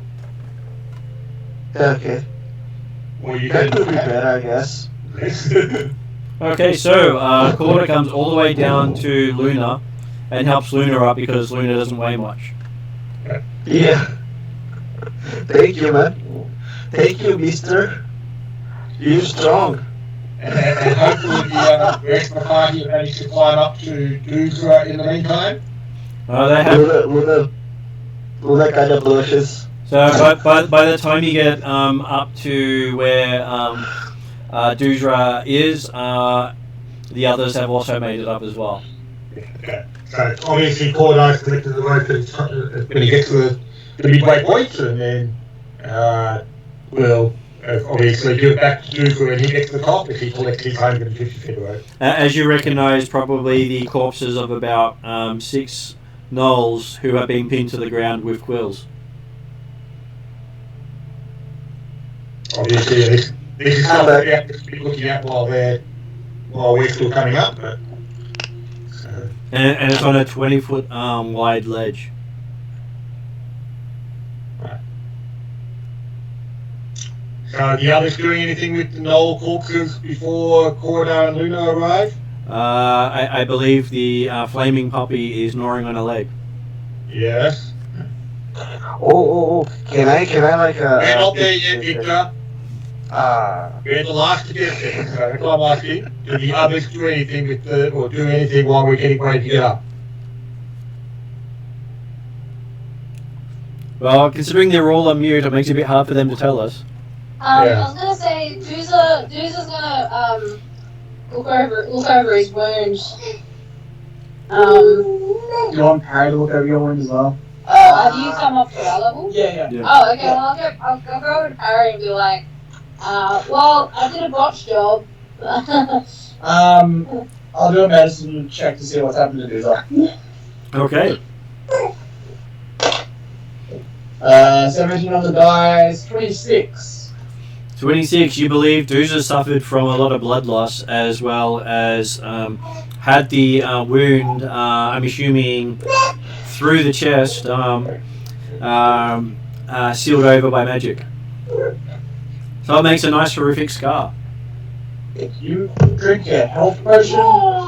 Yeah, because I was feeling not good. Still don't look good. I still don't feel good. But I'm not dying anymore. You probably lost a fair whack of blood. That'll come back next year. Well, the entire upper area is soaked in Dooza blood, as is Dooza. Yeah, okay. Do I know that she'll recover in a couple of days? She'll most likely recover a point of constitution with her night's rest. After night's rest. Sleep it off, you'll be fine. Tough up, here's some snacks. No, as long as I'm good, I'm good. Yeah. I want to make sure that I'm good. I got Parry's seal of approval. Well, as well as you know, my last 4 rolls have been 20, 20, 18, 17. They're going downhill very quickly. Just in time for some more dangers, I'm sure. Yay! And yeah, like that one I rolled to get my newest terrific scar that I can show off. You want your chest. Yeah, my chest. You know, there's no arteries in my chest. By the time that Luna and Corda get up there, Yeah. if people haven't investigated the null bodies around, he'll do so. Okay, so give me a nature check. As you do that, you investigate them. No, I want to eat. Yeah, you can be doing it too. You're there now, so. I can help as well. Parry will do it too. Everyone can do an nature check. Let's do it. Jesus still feeling a bit how you going? Yeah. Well, let's make Jesus funny. I think it was a 4. I didn't knock my dice, so I'm just gonna go with that. Yeah, nature, which I think is plus. Nature is 23 for Parry. where is my nature? Oh, I Yeah. lost nature. Oh no, nature plus 9. It was 4 plus 9. 13. Okay, Yeah. Deuce is looking at these. You can't really see how they all died. Yeah, it's puzzling you, whereas Parry's pointing out, see these quills, see these these tiger bites, these missing chunks. The Manticore we just fought obviously killed and ate most of these people. And what we have right here is signs of a Manticore. And you have the smell of cooking flesh nearby as the Hellhound is currently roasting the leg it's eating. Wait, what? What is roasting what? A Hellhound is roasting a gnoll leg it's currently eating. A hellhound? Mm-hmm. Oh, the group's hellhound, okay. Yeah, what's it called? Fluffy? Fluffy is its name.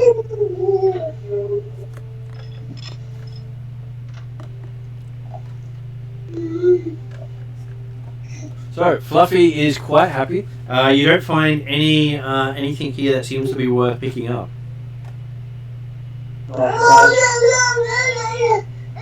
That's how we all feel, Bubba. How dare we not find you? Yeah, how dare that Manticore take all the shiny Oh, I'm stuff? sorry, Bubba. You upset that you're playing the Manticore. Yeah, we killed the Manticore. Can we replace the no head she's carrying with the Manticore head? No, because you're at the top of 3 ledges, and the Manticore is at the bottom.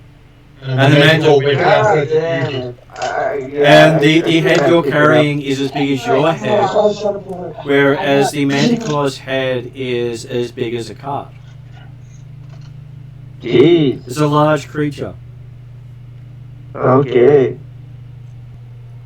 So as it is, the head you're carrying is quite a burden for you, as it probably weighs as much as you do. Ah, fuck it. I was just tired and leave it. No, when you're only weighing half your normal weight and you're carrying a head that's probably bigger than your own. Gordon just looks at you and says, "Why did you carry it this far?" Okay. Well, it could be used to some rituals I'm having in mind, but that's okay. Well, you've got another half dozen around now you could use if you wanted to. Yeah, but I was just letting go since it's raining heads right now.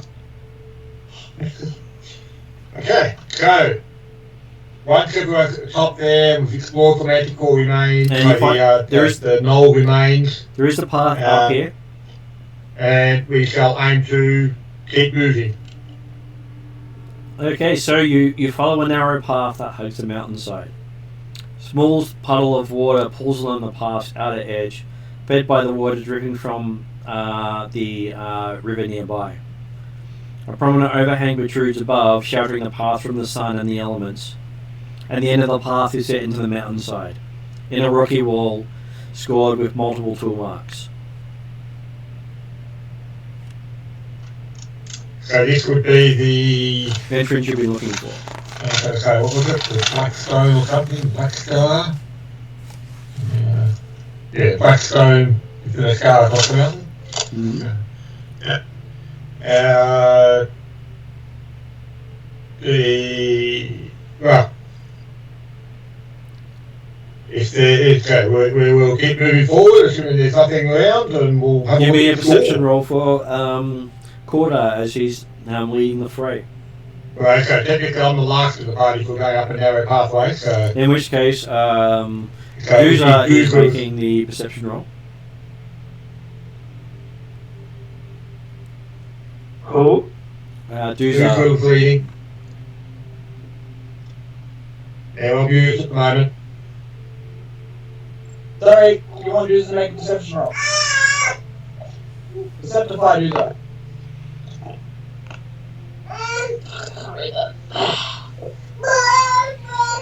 That is a 9. Plus. What's my perception name? 9. So 18. Okay, so Duza leads you into an ambush. I failed my perception roll, apparently. I led the party into an ambush. Oh, thanks! Well, hey, you're getting the person who's just been blinded and not feeling great to make a perception check. So, as you get into the overhang and turn around to tell the party you think they're safe, you feel a scimitar rest right against your throat. Yay! Really? Yes, really. As you hear a voice in a very strange accent ask, "Why are you here?" I've not had the day for this. Use the bronze here. I'm assuming the dude is the one that can react to answer, because... That's because it's got Duza, then Corda at the other end. So, and it is a tight enough path that if you were to fight on the path, you might go over a cliff. Yay! And at this stage, you are 500 feet off the ground floor. Well, Deuce is lucky he has combat confidence. You can't call anything. Well, yeah, that's true. But there is one thing. Why are we here? At this point, we're just trying to get to the top of the mountain. So that's my answer. We're trying to get to the top of this goddamn mountain. Not had the day for this. Get out of my way.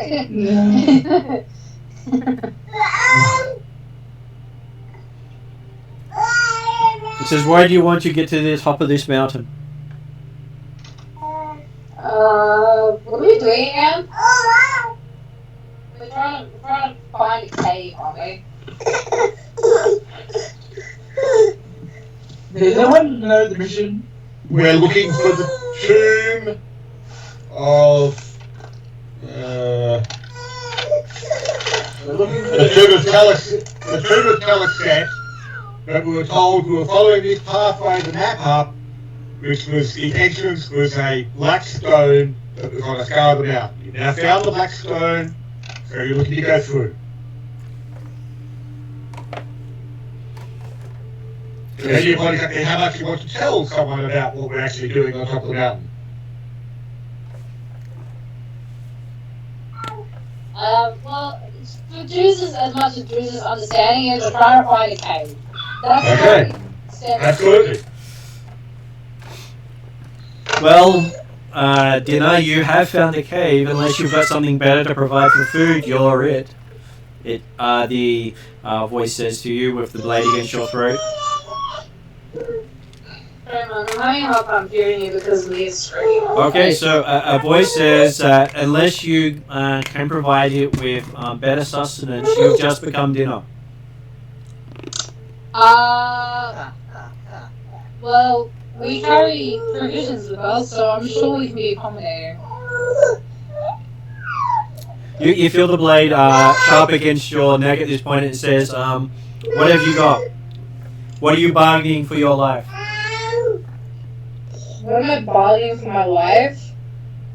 Well, your life in particular, he says. Has Luther actually seen anything or anyone other than a blade on a phone? No, because Doozer is currently facing the rest of the party. And whatever's done it is still in the shadow of the overhang. Yeah, that's okay. And Luther can't see what's attacking him. And there's no room for someone to pass. Is this the moment where Belloc is present? Belaf is on the ledge, but he's not at the front. Okay, not a problem. Can you just give me a very, very brief recap as to what's happened? I was just having a shower. All good. So, after dealing with the Manticore and the bloody remains of its last battle, they followed a ledge further up into the mountain, which was basically like a ghost trail on the side of a mountain. They reached an overhang with Cordar bringing up the rear and Doozer taking the front. Doozer gets to the overhang, turns around and tells everyone it's all clear as a blade is pressed against his throat. Okay. He failed to see the ambush that he walked right into. Not a problem. And It is a problem. Probably not for me. And you're currently standing on a 5-foot ledge on a 500 feet overhang fall down the side of the cliff.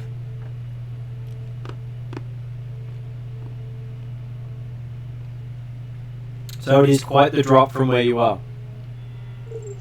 So, Roman, I missed, because Mia was screaming in my face, I missed what his question to me was about the food.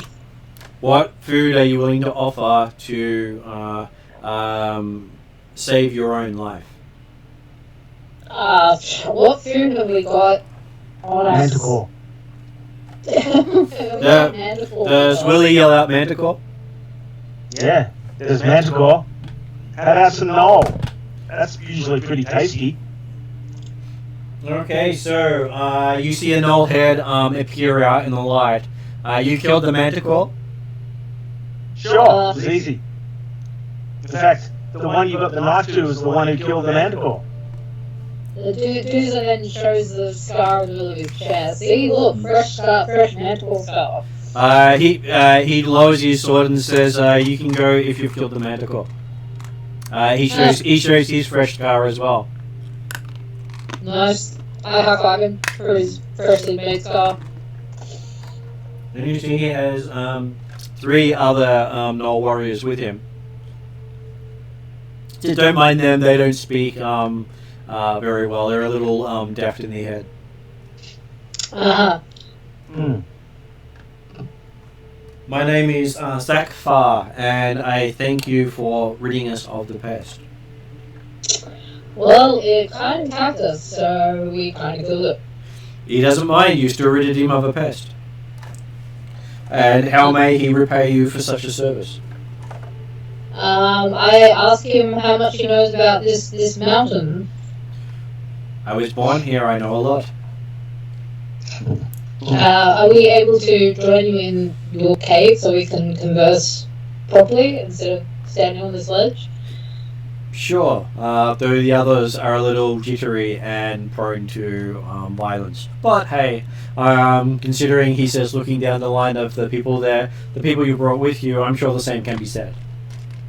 Yeah, I think we can hold our own.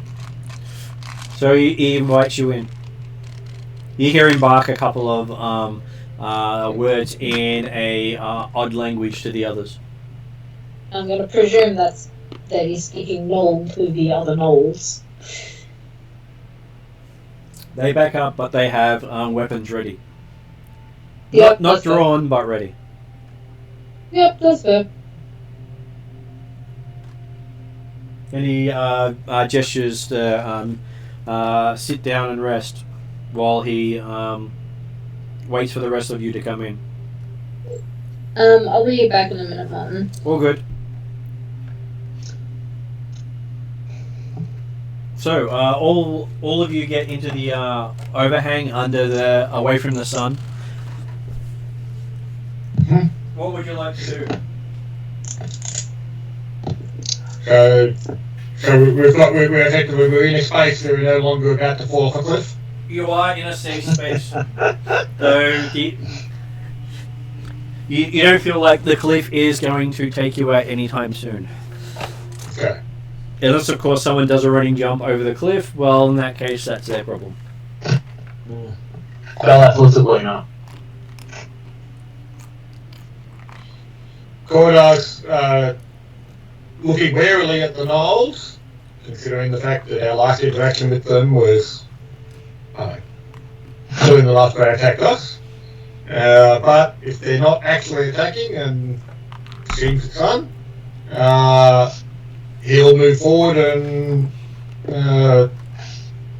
like I say, because have we found this black stone?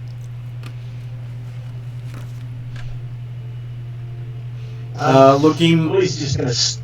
Sorry, go. Looking behind the knoll, you see what appears to be a black stone set in the side of the mountainside. Right. Apparently they have been resting where this black stone is. What do you know of this stone here? He'll call back to the knoll. He says it's black. It's been here for as long as he can remember. Nothing comes in, nothing goes out. I must say, this is all pretty. My father would love this. Would you care? Would you consider trading for it? He looks at you, saying, "What are you offering for trade?" I don't know. What does a man like yourself so desire?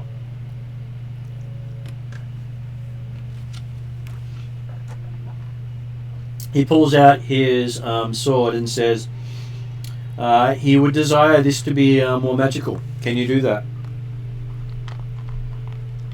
Alas, I cannot. But is there any other practical needs? Any other, food or items in particular? Any tasks that you would need? Well, he did have one task, but apparently you've already seen to that. Well, yeah. Is that why you came up here to kill the Manticore? It attacked us while we were passing through, and it had kept us trapped here for 2 days. Perhaps then we could escort you to your destination. He was heading down to his cousins down by the river down below. Well, we'd gladly escort you down there and make sure you got there safely. No, we don't want to get back down again, fella. Don't we want the stone? No, the stone is set into the mountainside, obviously. The stone is the door that we'll come to find. Oh, right, sorry. We're not talking against stone here. Or, if it is, have you ever seen this stone move? Or It says- do anything on? Well, like you said before, he just knows it's here. It's never, no one's come in or come out of that space. Right. Not for as long as his tribe has been on this mountainside and remembers, and they've been here for quite a few centuries. So it has been here some time, and you've never seen anyone come in or out of it, you've never seen it move. He doesn't watch it 24 hours a day, but yes, he's not seen anything. from the information that we had from, what was it, Lady Kamara, did she say how long ago Talaset was entombed here? When Osiris was still a major empire. Oh, okay, right. So it has been decades, centuries type stuff, that makes sense. But long enough that an entire country has sprung up in its decline. Yeah, okay, that's right. Okay. So I had in my head the fact that, hang on, would we chasing someone that would actually... Oh, no, I'm thinking of the diplomat that apparently left behind the book that we found originally, the notes of the last year. So, The guy who's researching all this stuff. yeah. Well, okay, he'll basically be looking back towards the old leader and saying, well, yeah, the Manticore's gone, the way is clear. Then we will take our leave of you and wish you a safe journey. And may you hunt well. Likewise.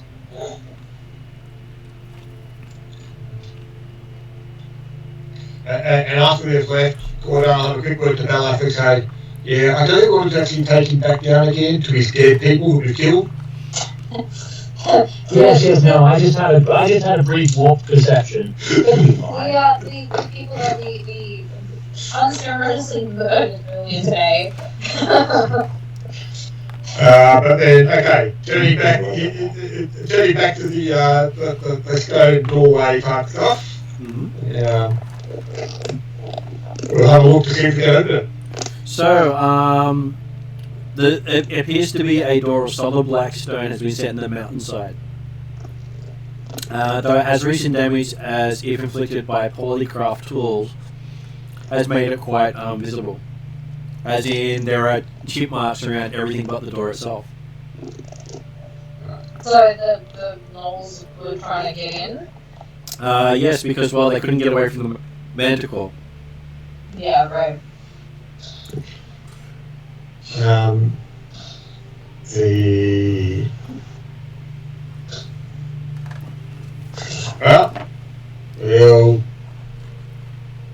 Okay. Corda's happy to be looking around the door unless there are people that are particularly useful for looking around doors in this party. So, Corda gets 16 on perception.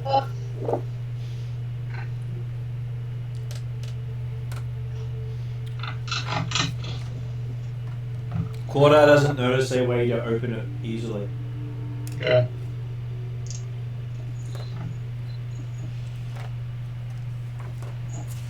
Hey Luna, can you see nothing on the store at all?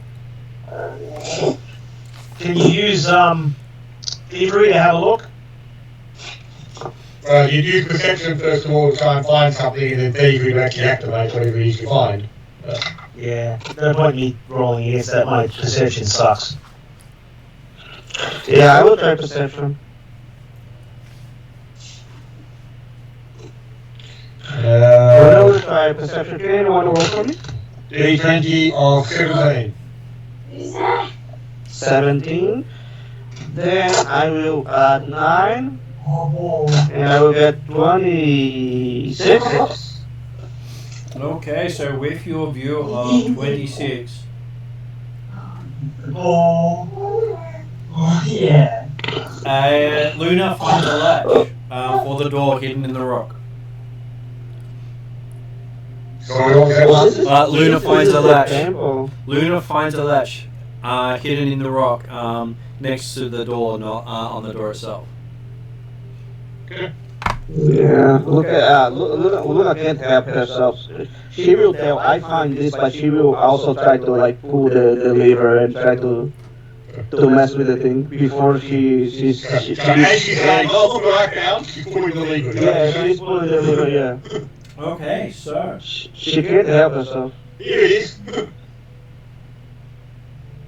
Luna gets to make a reflex He saving is me throw. doing something stupid. This is me doing something stupid because of that character, not because of me, alright? What is Luna's reflex? As I look up damage dice. Oh jeez. Okay, reflex 14 on the dice. is plus 8. So total of 22. At least it was quite high. 16. So Luna takes 20 points of electricity damage as she sets off a electric latch rune. As the entire door lights up and you see symbols you've not seen before, and Luna's hair standing out as if she's a mad scientist. Ouch. Well, Luna's hairs were already like floating around, and now it's just stiff as fuck.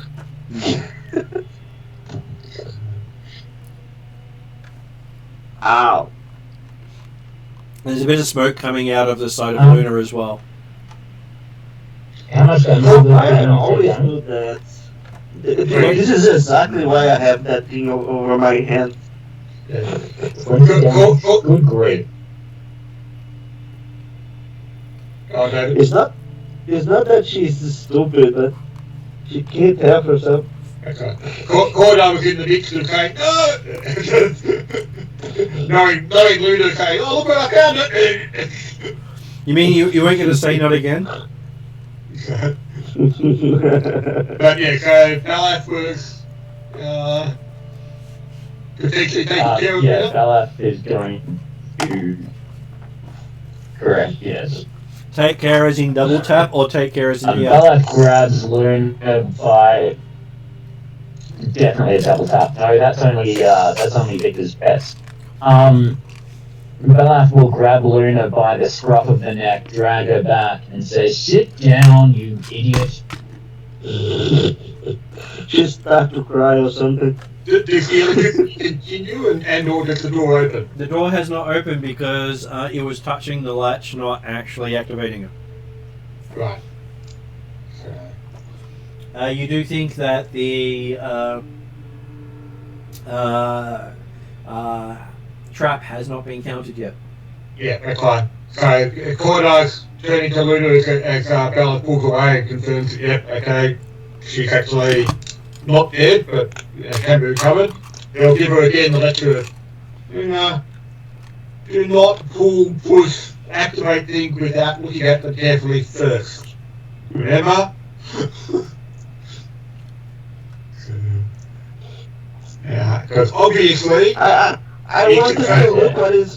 wanted to look inside.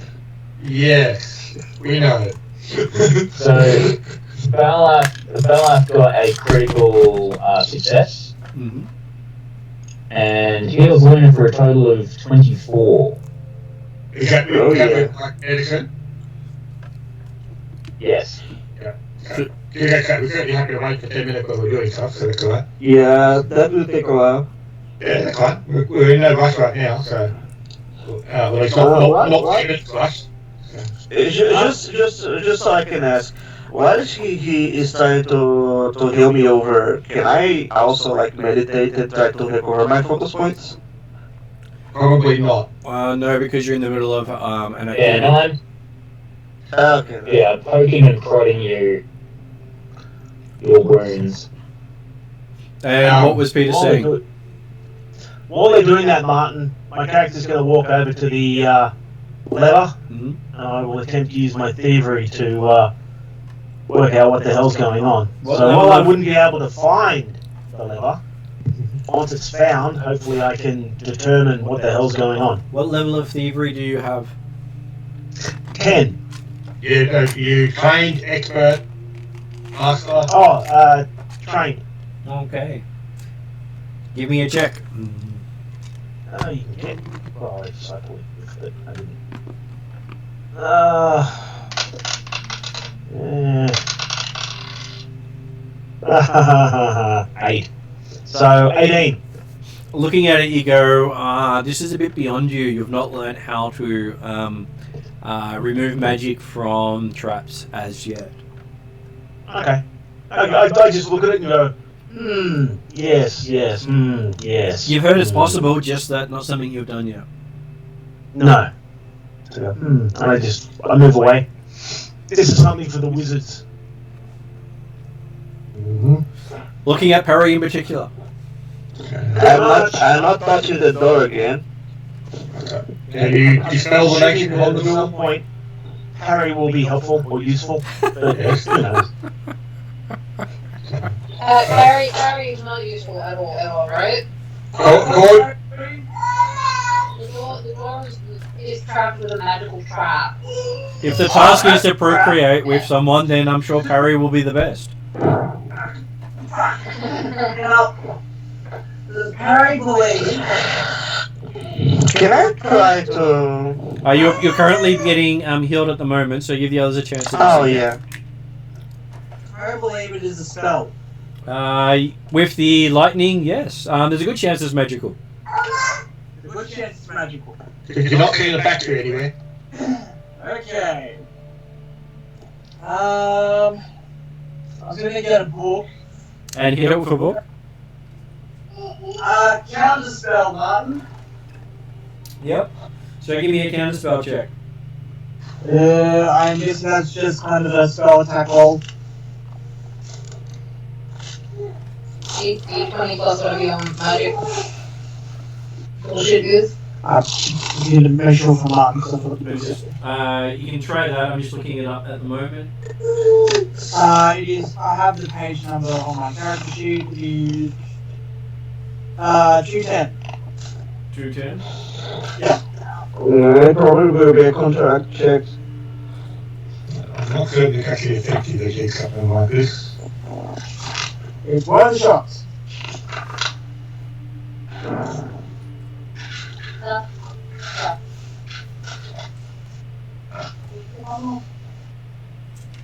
$210, did you say? Yeah. It's 209 actually. Okay, yeah, okay. 409. Yeah. The trigger, a creature casts a spell that you have prepared Okay, fair enough. as a reaction. Well then I will make I'll make a. I think you're looking for like a dispel magic. Type effect. That is correct.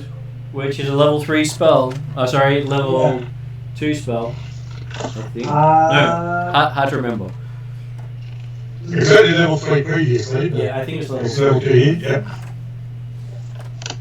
I would be very surprised if Harry didn't have a. I do have it. However, I've used my 2 level 2 spells today. It's Arrow and Blood Dust. So you also remember that in Pathfinder, Parry has to memorize those the morning he gets up. I'm aware. So my two prepared spells of that were Blood Dust and Arrow, Yeah, which I've used. and it is a second level spell. Acting every day? Mm-hmm. You can rest here tonight. Well, while the Harry's and the others are looking at the door, having determined the magical trap, Cordar will go and walk Bell after his first aid on Luna and quietly talk about the fact that yes, it would be a magical trap. Would you guys agree if you've got the opportunity to disable it in some way?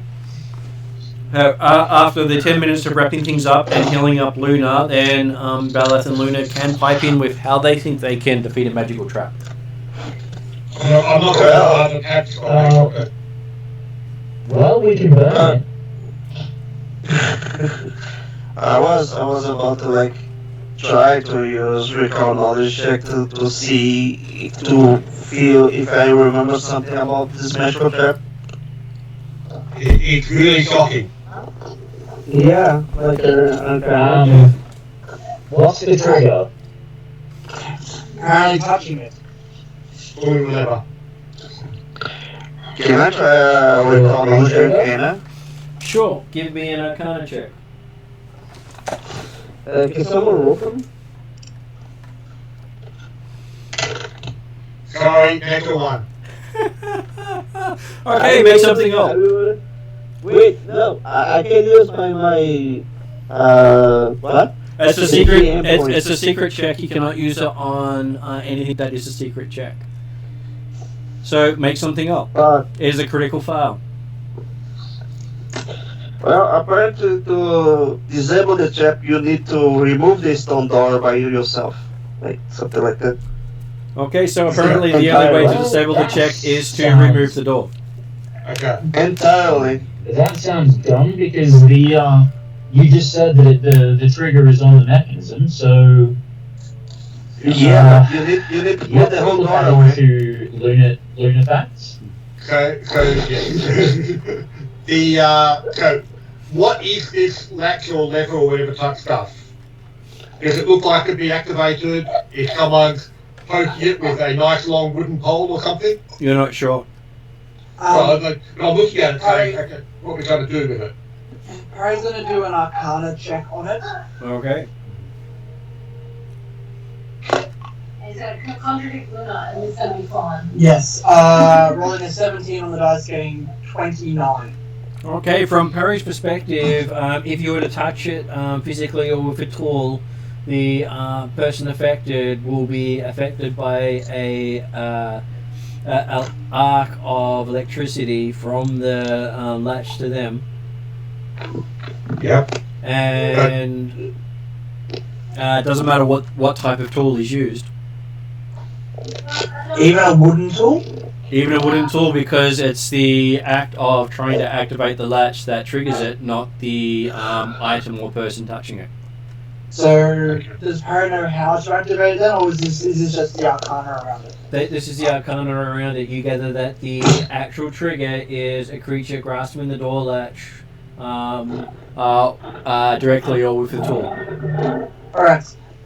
So Harry is going to say exactly what he knows. So if you touch it, or with you, or anything that you believe, like, just don't touch it. Yep, okay. Don't touch it. If Can you it be- electrified, don't touch it. Sorry. Can you repeat what you just said to me then? And do you think of the What was the trigger? Touching it. a creature If grasping you the door? activate the lever or the latch without touching Yeah, it, no, I'm that's asking. okay. I'm asking the character, Jeremy. Yeah, no. If a corner also asks the character saying, yeah, so if we can activate the latch without touching it, it's okay. Yes. My suggestion is that we have a good rest, and Harry will deal with it tomorrow. You think of 3 ways of bypassing it. 3 ways bypass it, okay? One is an expert in thievery. Yep. 2 is dispel magic. Yep. 3 is use of mage hand. That's what I was looking for. Because mage hand is Yes, he doesn't have mage hand. Or telekinesis type effect. No, I have made Neither does Harry. He has dispel magic. You know, Mate. see his book. mage hand is a cantrip. That's right. Because if you know it all the time.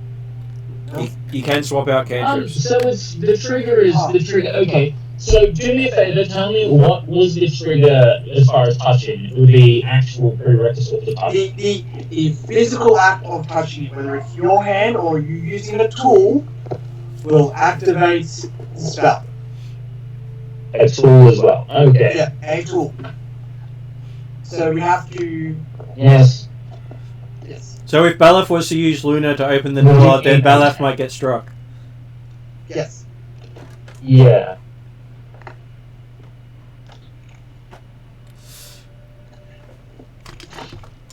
Sorry, Mum, you were saying that I could swap cantrips out? It is possible to swap cantrips out, yes, if you know them. Unfortunately, I don't know Mage Hand. So, Cordar's looking at it and thinking, okay, if someone were to activate the latch, can they open the latch or whatever? They'll get electrified, but can they open the latch to open the door? If they're willing to accept being electrified. I mean, it's possible. Well, Cordar, there's only one way to find out. Well, I mean, Luna attempted. Yes, but Luna was shocked and therefore didn't actually activate the latch. So that's Yeah, look, it didn't kill Luna, so give it a go and I'll just fix you up if you get hurt. Okay. You believe it is possible. Okay, yep. Doozer will take that on. He's one of your boys. Okay. Okay. Okay. Doozer's not really the best at the moment, remember? That's true. Doozer one arm, wanders over, flex one arm, and flexes. Well, that's Right, you can open it with your phantom limb. So give me a reflex saving throw for Doozer to see if Doozer gets critically struck or not by the door. I'm going to say, because you're deliberately failing, aren't you? deliberately failing. Well, you're holding on to it to open the door is the point. Like, you know what's going to happen. Yeah, true, I guess. Reflex. So You're not going to dodge it. The best. That's not a bad roll either. 16 plus 10. So 26. 26. Well, it would have been enough for you to have taken half damage, but considering you were pulling the door open after touching it, you take 20 points of electricity damage as you click the door open. Yep. And I'm presuming I didn't get healed from the previous battle. You did not. So I currently have a total damage of 26. Yeah, I'm here, silly meaty person. Come now, sit down. And you have Frydork sitting next to you. Harry's just gonna walk up to you and go, if you slept the night, Harry could have dispelled the evil. No, open door now. Screw it. I've had bad Yeah, luck. but- I want to get in. If it makes you feel any better, I've eaten worse. But we're just going to have a seat and we're going to uncook you. How much damage did you actually take from the Manticore? 6. But then you took a healing potion. Technically, that would have held most of the healing stuff up as well. That's what I'm thinking. So yeah, so Okay. you've got 20 points damage. Bleeding. Okay. But I'm on 12. Well, good news. With a 28, I want it again critical. Or 28? 27. So you heal Doozer back to full? Yeah. Well, how much damage is she taking? 20. 20. Anything? Okay. Let's find out. Not back to full, but you now have 5 damage in total. Right. So I heal you for 15. Yeah.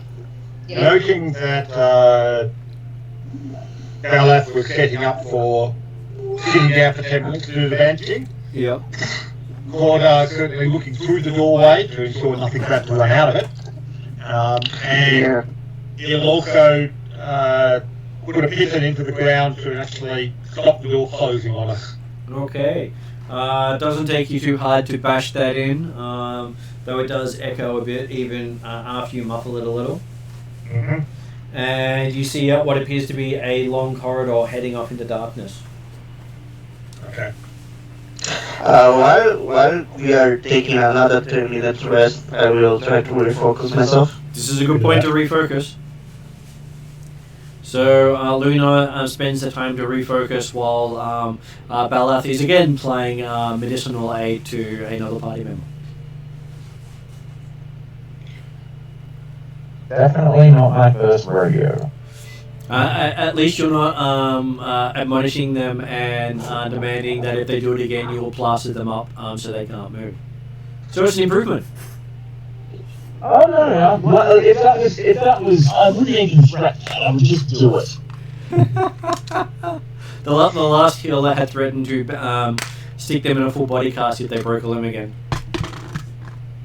Why would you threaten to do that? Why wouldn't you just do it? Because he was a slight pacifist and he didn't want to, even though he really wanted to. Sounds like he was a slight passive aggressivist. Although he did actually bondage user up one time because I kept ripping apart my slings. Bondage or bandage? No, he basically bondage. I mean, 4.0 dose. We did have a voice from the back saying that perhaps they wanted to be mysterious.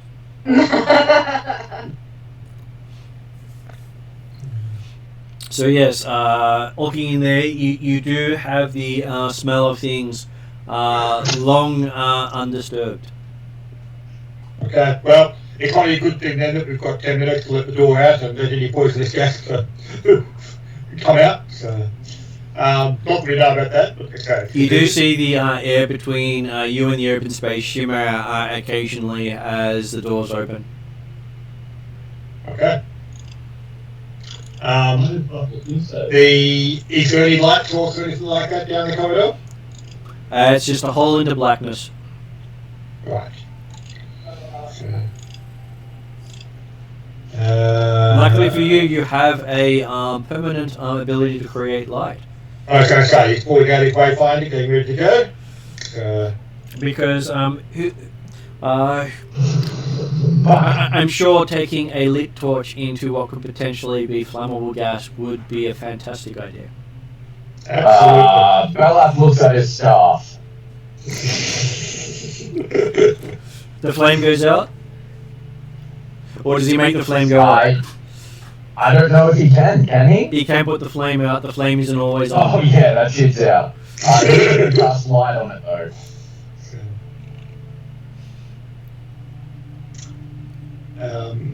Okay, so when people are ready, you can start heading down the corridor. So how big a corridor, how long a corridor, how wide a corridor made of?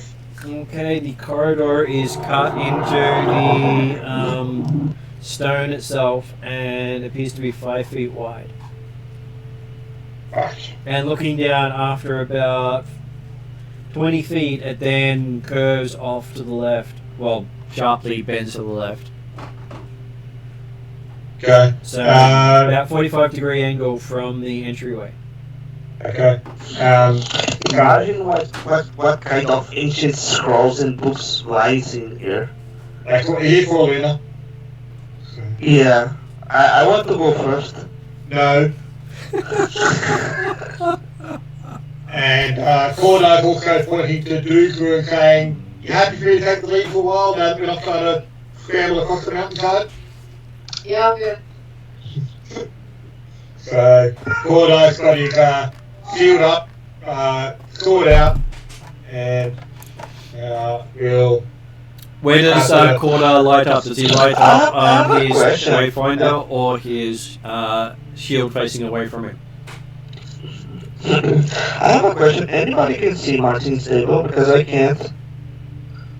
Yes, I can. So, Oh, there's something strange with my set. you've got a bad connection with the scar, yes. Sorry, Martin, what were you asking? Yeah, I was asking, what do you light up for your light? So, assuming whatever you touch your wayfinder to, you can light up. So, Belaf has already cast light on his staff. Yep. But Cordo will put light on the front of his shield. Yep. Because that way, at least you're not looking into the light. Yep. We'll presume that Harry would like his staff lit up as well. Perry can do that himself as well.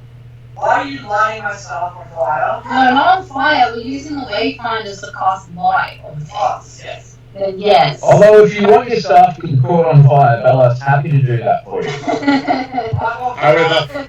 However, there has been discussion that fire may not be the ideal thing right here. That's What fine. happened to the fire puppy? He can wait outside. Yeah, he just, if you've ever seen the Big Les show, he's basically sassy. He'll just fall behind and then show up again. It's just what he does. And he's also fairly intelligent enough that he doesn't go into dangerous situations until it's safe. That's right. He's happy to let Yeah, you only one of these pets has any practical use. The others are just here to fuck with me.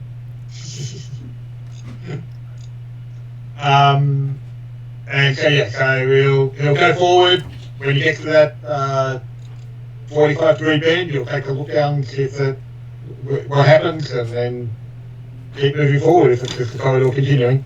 So, as you look down there, you hear something going past you, going "Aye, aye, aye, aye," as you see one of the ravens fly past. Wait. Okay, I'm assuming the raven I think to assume then that there are some children close by. Oh, those ones are the party raven. Yeah. On a palace ravens. Yes, so there are almost certainly going to be some children nearby.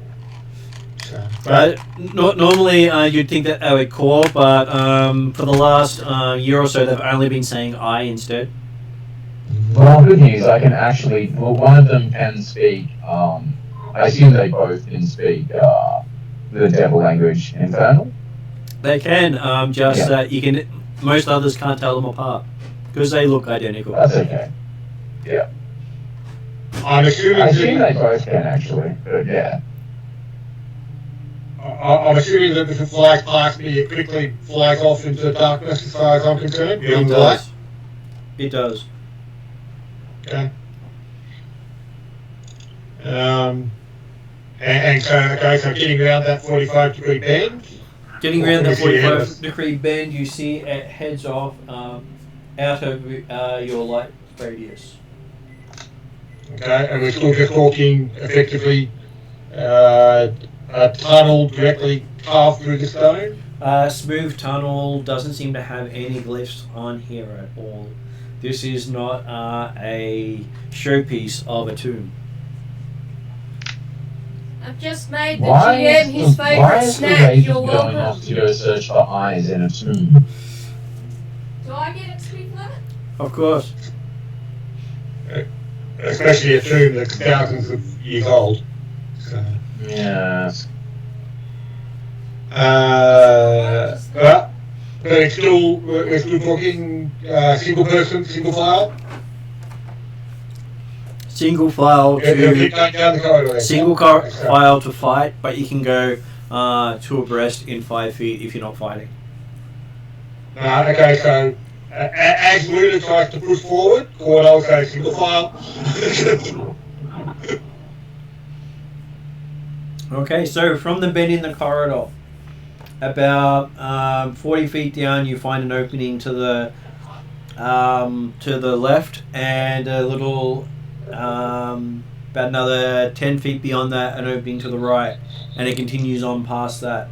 The opening to the left appears to go downstairs into a rough-hewn area. Can we see how far down it goes? You could, but you'd have to go down the stairs. It is circular. Okay. Can we hear anything coming from that passage? Perception roll. Children's laughter. 11. Can the rest of us take that perception roll? Okay. What, you don't trust Cordo here? He's half elven ears. Don't trust Cordo, do you? But you're happy for Cordo to come down and pull a spike out of you.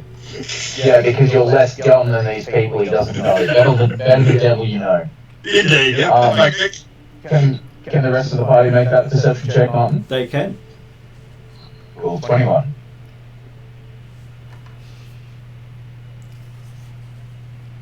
Okay, you hear a faint muttering in infernal. Oh, good grief.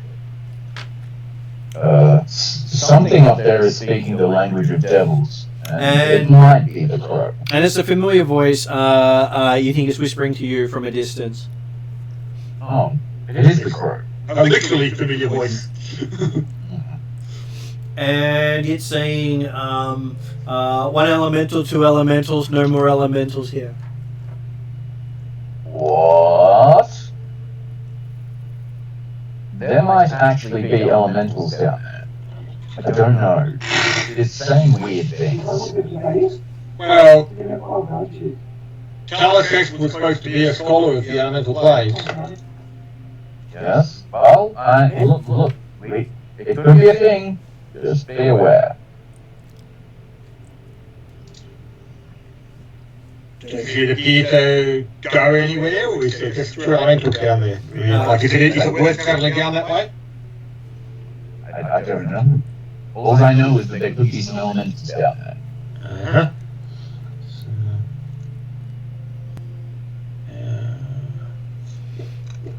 Well,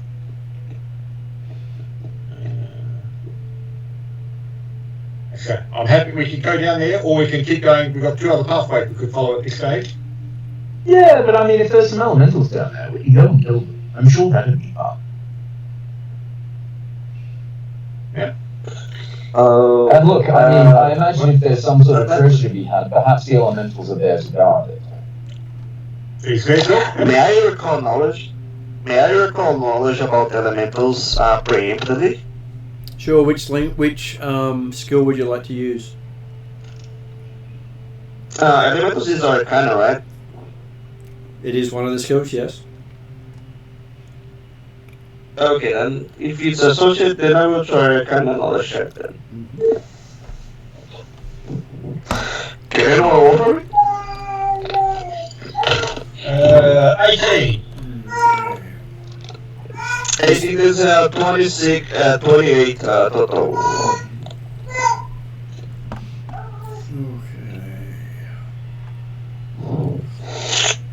Just trying to figure out what DCs they should be. What did you get total? 28. 28.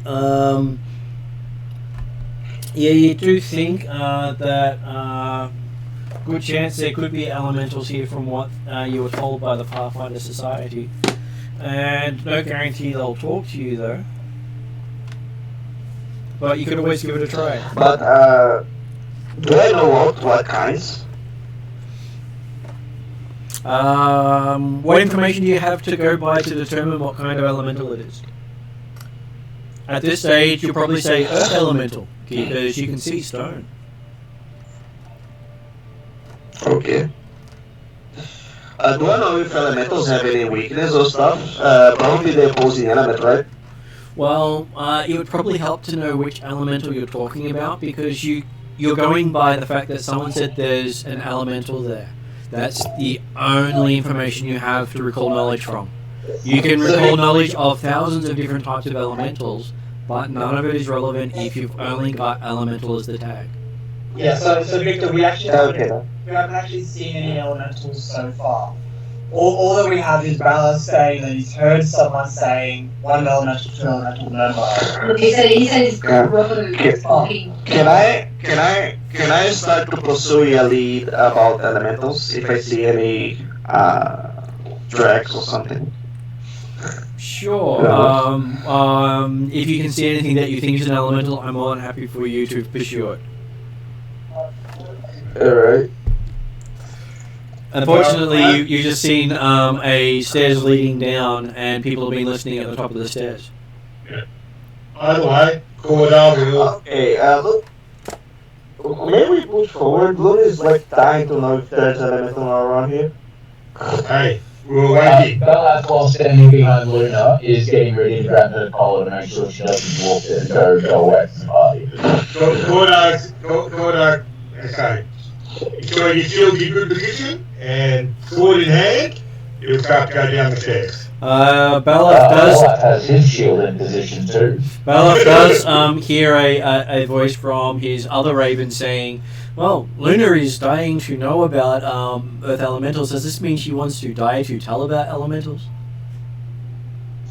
We could only hope, but let's not get to that point. He says in Infernal. He says in Infernal.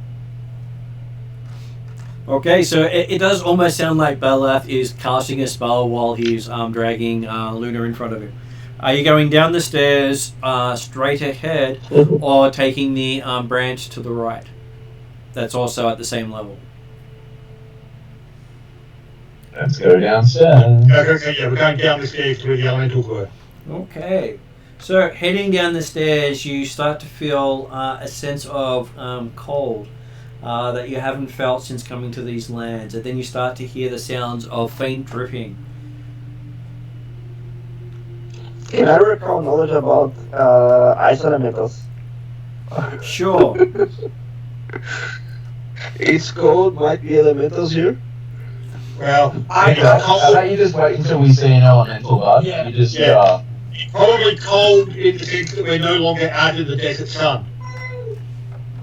And also, We could be in, a cave. Caves are cold. That's And you right. don't see sunlight. Yeah, but if you aren't being refrigerated, it probably is unnatural. Victor, just from a gameplay point of view, how about we wait until we see an elemental so we don't waste even more time? Because We are being refrigerated, man. so Victor, I will stop This is every not time a normal player code. speaks up, and it will only continue once people are satisfied. Alright. No, I'm not just asking you to apologize. If your character wants to act or interrupt any NPC or any speech, it happens. Absolutely. So that's part of what gameplay is if you believe you have input, you can do so at any point. And I will not force the issue, and if you really wanted to make a check, you can make a check. So, Did you wish to make a check? No, let's just go on then. Okay. okay, certainly, Cora didn't actually stop anyway, because obviously that was in Luna's mind, just with, oh, hang on, elementals here, what am I thinking? So Oh, getting cold. as it almost comes to a full rotation in a circle, down from the level where you had come in, you feel the space open up, and you see it with the light from your shield that you've come to a great lake under the mountain, and you can see it ripple, and the area before you is flooded as the stairs lead right into the water. You see several stones protruding from the water.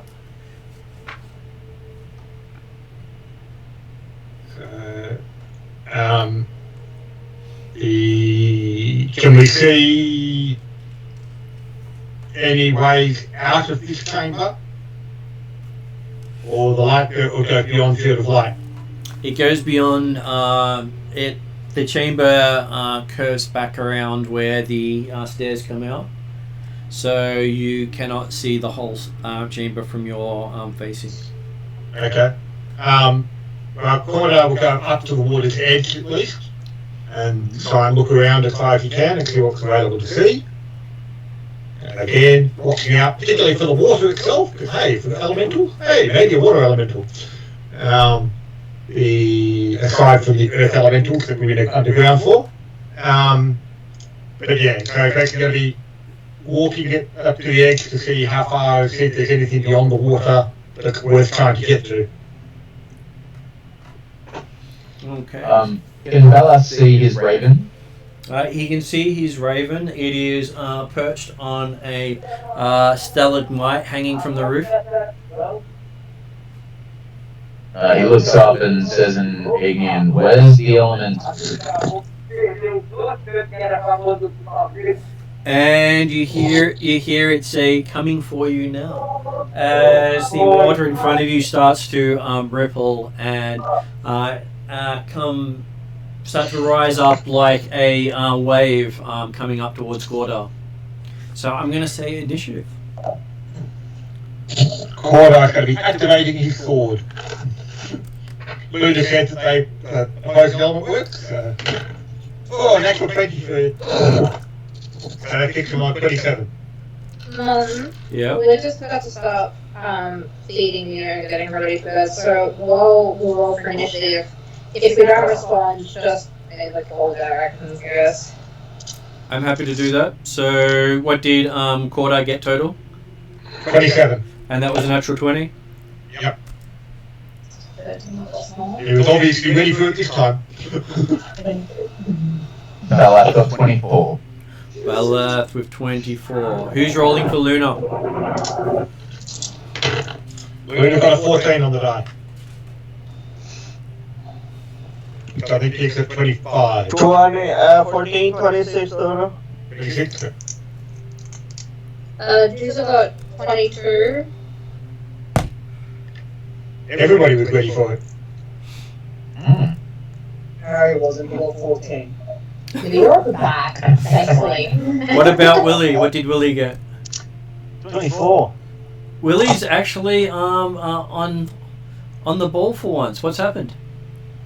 I have no idea. It's always a first warned out grade, the I elementals. We were warned out the elementals this year, so everyone was on edge ready to go.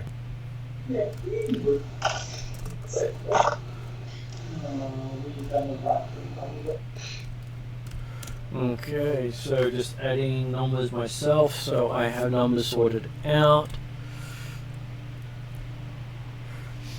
And that one is... Okay, so apparently Cordari's first as you see this wave of water coming for you. Is it actually within melee range of me right now? I will say yes, because you also got the surprise round on it. Okay. Well, John, obviously, if it wasn't, I'm happy to try to the action to activate the fire. He said, You can do that on the surprise round and then still have a full round of action. yeah, okay. Okay, so I couldn't have actually taken action or not. I will take a trigger. Okay. So for your surprise round, your action was to activate it, and then you move on to a normal round. All good. My plus 12. Yeah. 13. AC 26. AC 26, you hit it. Where am I?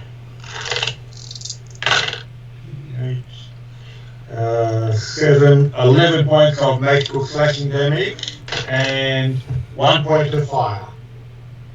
You don't think your fire was that effective against this water. Not surprising. So you now have 2 more actions. I will take another seat.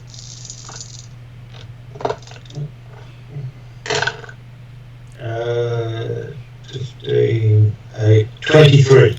23 is a hit. For 15 points of magical slashing and 4 points of fire this time, so I'm assuming still no effect. You feel no effect this time as well. Yep. I think Luna was wrong. Again. And my third action will be to raise my shield ready. Okay, you have your shield readied. Luna is now up. Okay, we will properly try to destroy the thing now. Okay.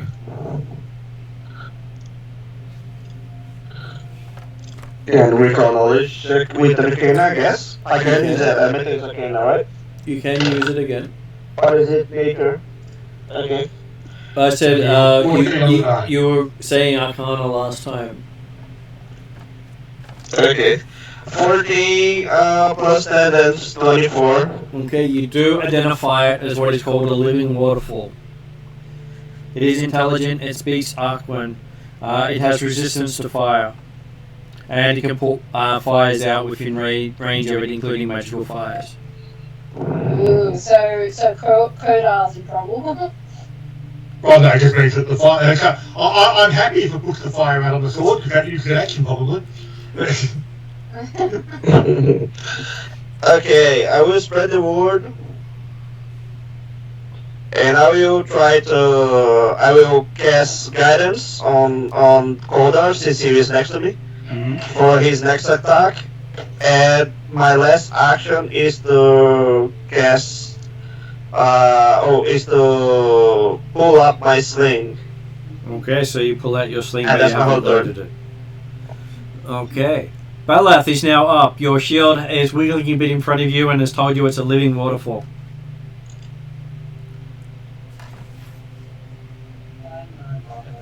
And it's resistant to fire.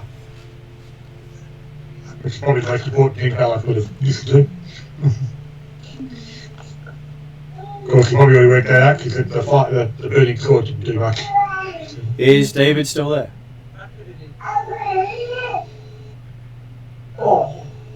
I believe David is on very quiet right now. Well, he just dropped out. He should be back in a moment, hopefully. That's annoying. Can you hear me? I can hear you perfectly now. Okay. Yeah, the fact that it was actually a waterfall probably suggests that it's potentially resistant to fire. You think? But I'm looking at his daddy's lead at work. I'm looking at his daddy's lead that is. Balath will delay. Balath delays. We're up to now Willie. What does Willie wish to do? Willie's seen a whole lot of no effect. No, okay. Corda did damage, just not with his fire part of the blade. Okay. In which case, Willie's going to drop into Tiger Stance and Move up to it and then hit it? Yeah, pretty much. Okay. Pretty much. So, what have we got? We've got great 15. 15 misses. It manages to dodge itself from the way of your slashing paw. Balath will like Okay. that. No worries. Balath would like to act. Yep, Balath is now acting. Okay, Balath will move to within 15 feet of it. You are within 15 feet of it. You didn't have to move. Is there anybody between me and it? That would be Luna, who you grabbed the back of. Yeah, cool. We'll just shove Luna out of the way for a brief second. Okay. And if it could make a DC 20 reflex save as shards of bone erupt from my fingers. I believe it can't make that reflex save right now. It will come back later. Yeah, it's currently busy. What? It rolled a natural 1. Oh, right. dear. I was confused by the statement too, no? That I did. Yeah. The player of the NPC stepped away from the keyboard for a moment. Yeah. Okay. So it got a critical fail, I believe. It rolled a it rolled a 13 on its reflex with a natural 1, so it's a downgraded 13. I don't know that makes any difference. It's just pass or fail, I think. There's no critical failure effect on the spell. What is no? It's just a basic reflex save. What A basic reflex. Which spell are you using? Critical fail. Okay, fantastic. Well then, it takes. Which is the spell you're using? Bone shard. Bone shard. Martin, just for turn order sake, I'll be doing Dr. Karen as well as his baby. Yeah. Or you could be protecting Bone spray, sorry.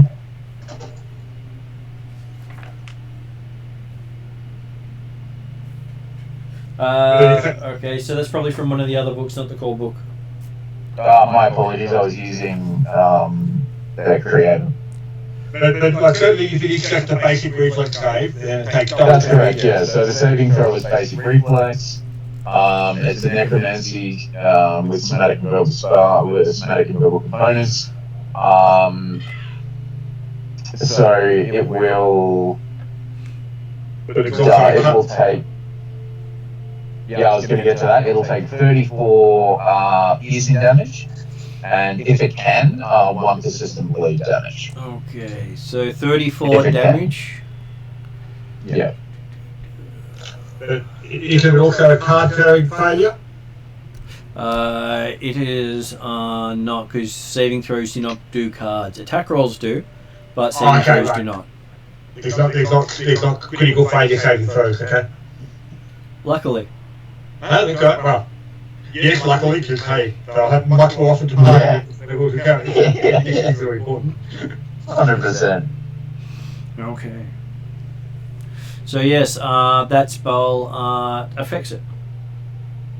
Okay. Does it take the blood? Well, I mean, it doesn't matter. Yeah. If it can, it takes one point of bleed damage. They cannot take bleed damage.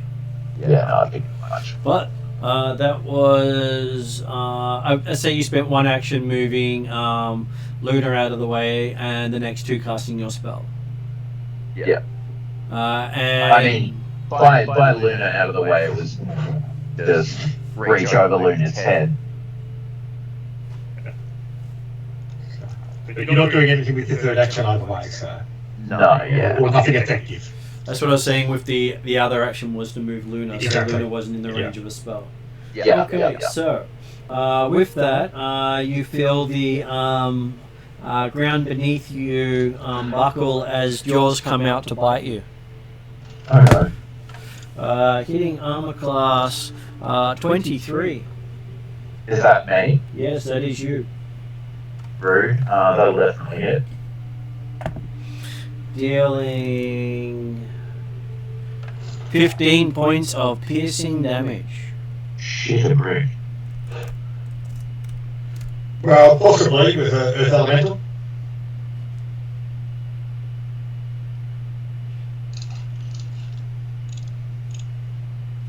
And it spends its next action knocking you to the ground Okay. because it managed to strike you. Yep. And then it tries to bite you again, reducing your armor class by 2.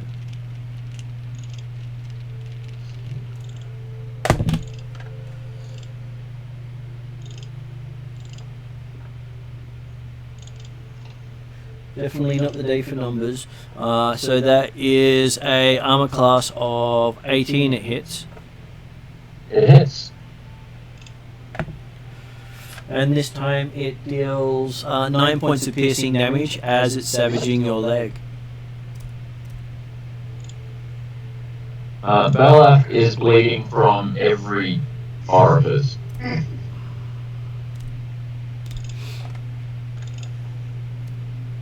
Okay. So that was the creature you didn't see. Now, I believe Parry and Doozer can act if they are available, if either of them is. Yep, well, I was gonna do Parry's turn. So I don't know who's first in turn order. Doozer is first in turn order. Okay, so what have I seen so far, Martin? So you've seen a wall of a wave of water attack Cordar, and Cordar beat it up, and then Willie miss it, and Balaf hit it with shards of bone, and you saw the ground underneath Balaf open up and attack him. Right. And you can probably reach the Earth Elemental. You probably find it harder to reach the Water Elemental because the people in the way. Yeah. I will go for the closer Earth Elemental then. Yep. It is adjacent to Doozer. So I don't have to go anywhere? You don't have to move anywhere. Sweet. I mark it. Okay. It is marked. I withdraw my first axe for my second turn and hit it. Mm-hmm. Hitting, so that's 16 plus 11, which is 27. That is a hit, not a crit. What is,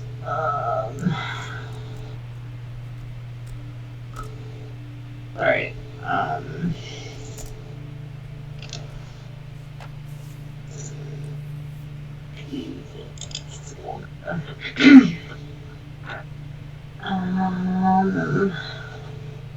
it is 2d8.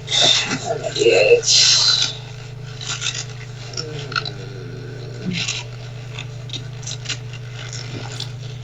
A d8.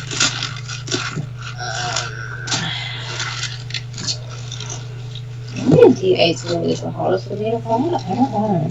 I always focus on a D8. There we go.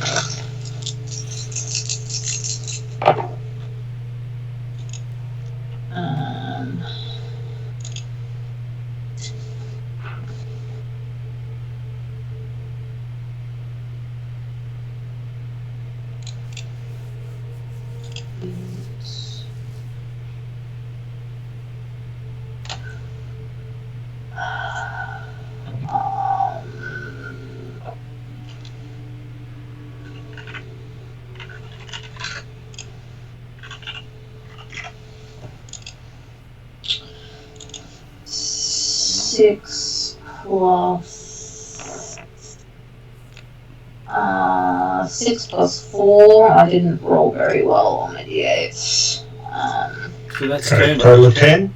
A total of 10 on my first attack. Yep. Your second attack? My second attack, I quick roll my second axe and hit, or try to hit with both. Now, because I've Hunter's marked it, is it minus? Oh no, is my great axe a agile weapon? No. So it would be -3 instead of a minus. I think so. I'm just quickly looking it up for you. What roll anyway while I look it up? Well, no, like, would it be the same minus for both as the second attack? Both are at -3, but if you were to then make a attack afterwards, the next one would be as if you'd made 3 attacks. Yeah, cool. Okay. That's the benefit of the double attack. Yeah. Alright, so first axe hits, so that's 15 plus 11. That's a hit. And the second axe hits so that's 12 plus 11. That's also a hit. Cool. I need to find a third d8.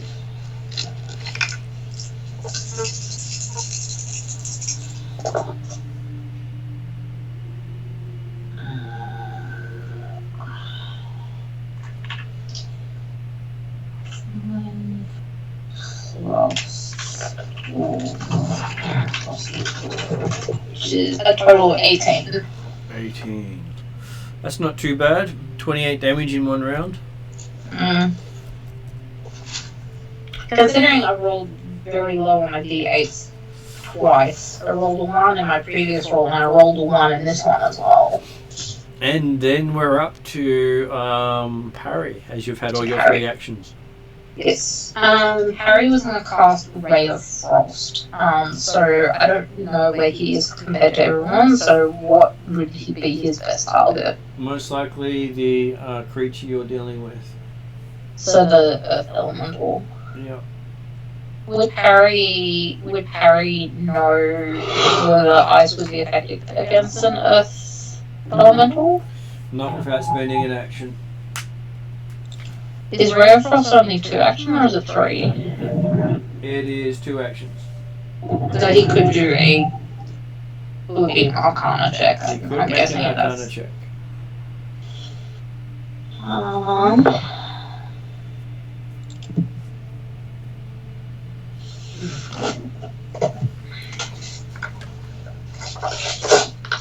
That is a 7, I believe. Total is 7? No, sorry, 7 on the die. Plus 12. So 19. He recognized it as a Sodhound, a Earth Elemental. It doesn't have any major weaknesses. It's immune to bleed, paralysis, poison, and sleep. Okay, so if you do Ray of Frost will work. It will work. Yep. Parry does that. That is a ranged attack roll, spellcasting roll for parry. And what do I add to that? It says spell. His spell attack. Oh, attack. Roll. Yeah, sorry. I haven't used the magic sheet in Pathfinder yet, so. That is a 19 plus 10, so that's 29. So that is a critical hit. You just critically hit the Earth Elemental. Or the, sorry, what was it called? Sodhound. Sodhound. So that means So you can roll your damage. he should be rolling 2d4 plus his ability modifier. 2d4 or 3d4? 2d4 because you should be doing second level spells. Yes. And heightened, so first level is 1d4 plus your mod, and second level is 2d4 plus your mod. If you've been adding a d4 for levels 1 to 2, then you're doing it incorrectly. Okay. Because cantrips start at first level. Okay, cool. Got it. 2d4 is 2d4 plus ability modifier. That is correct.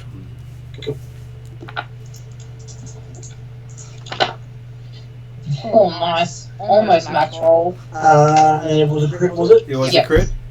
So times 2. 11, 22 damage. Okay, so with 22 damage, it shatters. Yeah! I'm sorry, let me check with something. So, at first level, the cantrip does 2d4s because it's first level and the cantrip is level 0, is that it? No, cantrips are level 1. It's a level 1 cantrip. It has cantrip 1 next to it in the book. So that means it's accounted as a first level spell. And because he's gone up to level 2 spells, it adds a second dice because of the heightened ability of cantrips.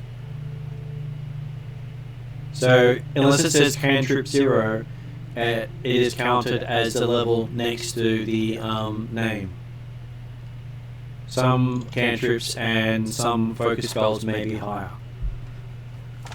Okay. Nice. That's interesting. That is basically the spellcasting rule on cantrips. So getting back to what was happening, because Parry just shattered the Sodhound. As it shatters, it seems to pull back into itself and form a green gemstone. Oh, wow. Nice. Okay, so now it is the Living Waterfall's turn. No, because there were people in the way.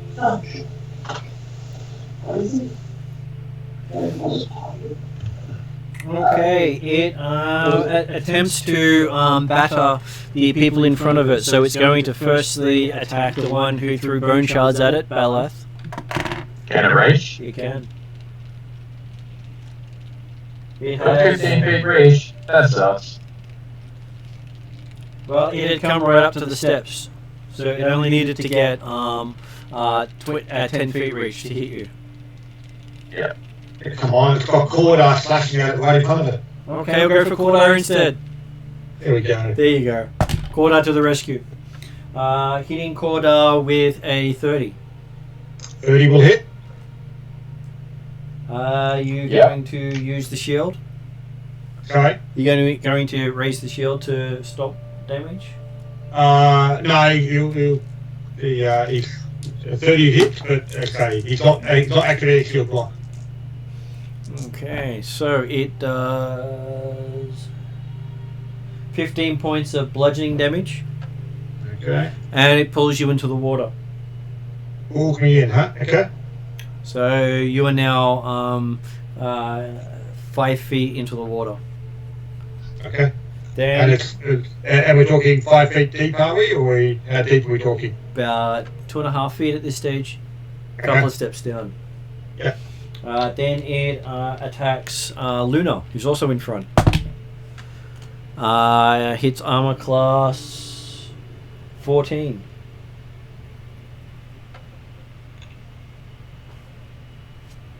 Picked up. Luna's Victor's on mute. But I'll expect a 14. I'm in and out. I was thinking that connection. Does a 14 hit Luna? Yes. Okay. 14 hit Luna. No, 14. No, not 14. Hey, si muoio aqui no carro. Okay, so then he has a second attack against Luna. And apparently this one was a 10 against Luna. Yeah, dare say that's going to be a miss. I don't think it'll be critical though. Okay. I wouldn't expect Luna's got a 20 plus AC. I got a 20 AC actually. 20 AC, have you? Okay, so it starts to slide away. No.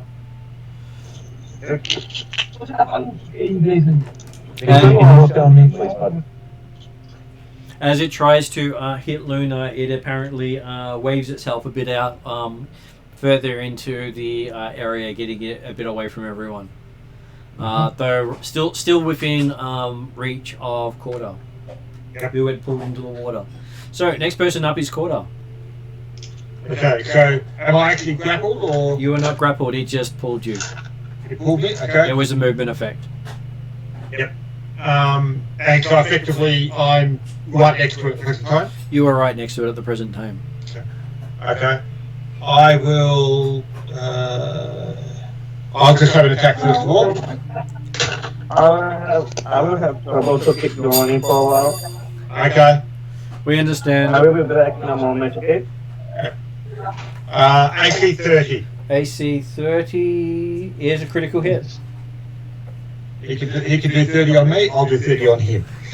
Yeah. 1 second. Where am I? D8.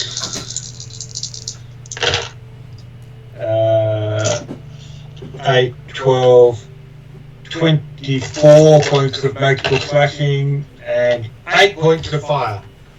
Oh, hang on, sorry, no, critical hit. 7 points of persistent fire damage.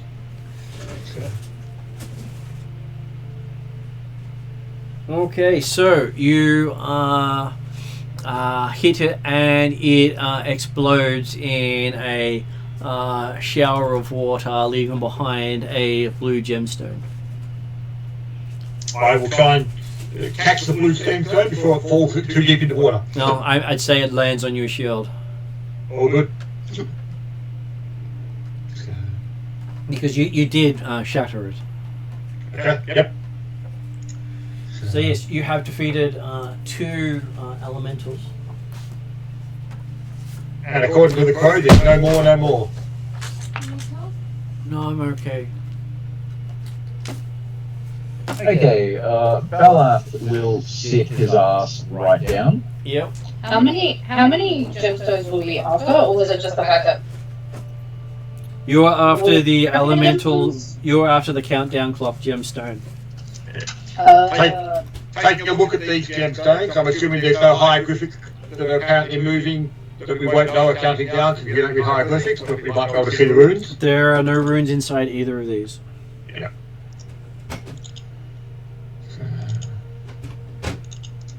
Bella begins treating wounds on himself. You start wrapping up from the elemental dog bites. Yes.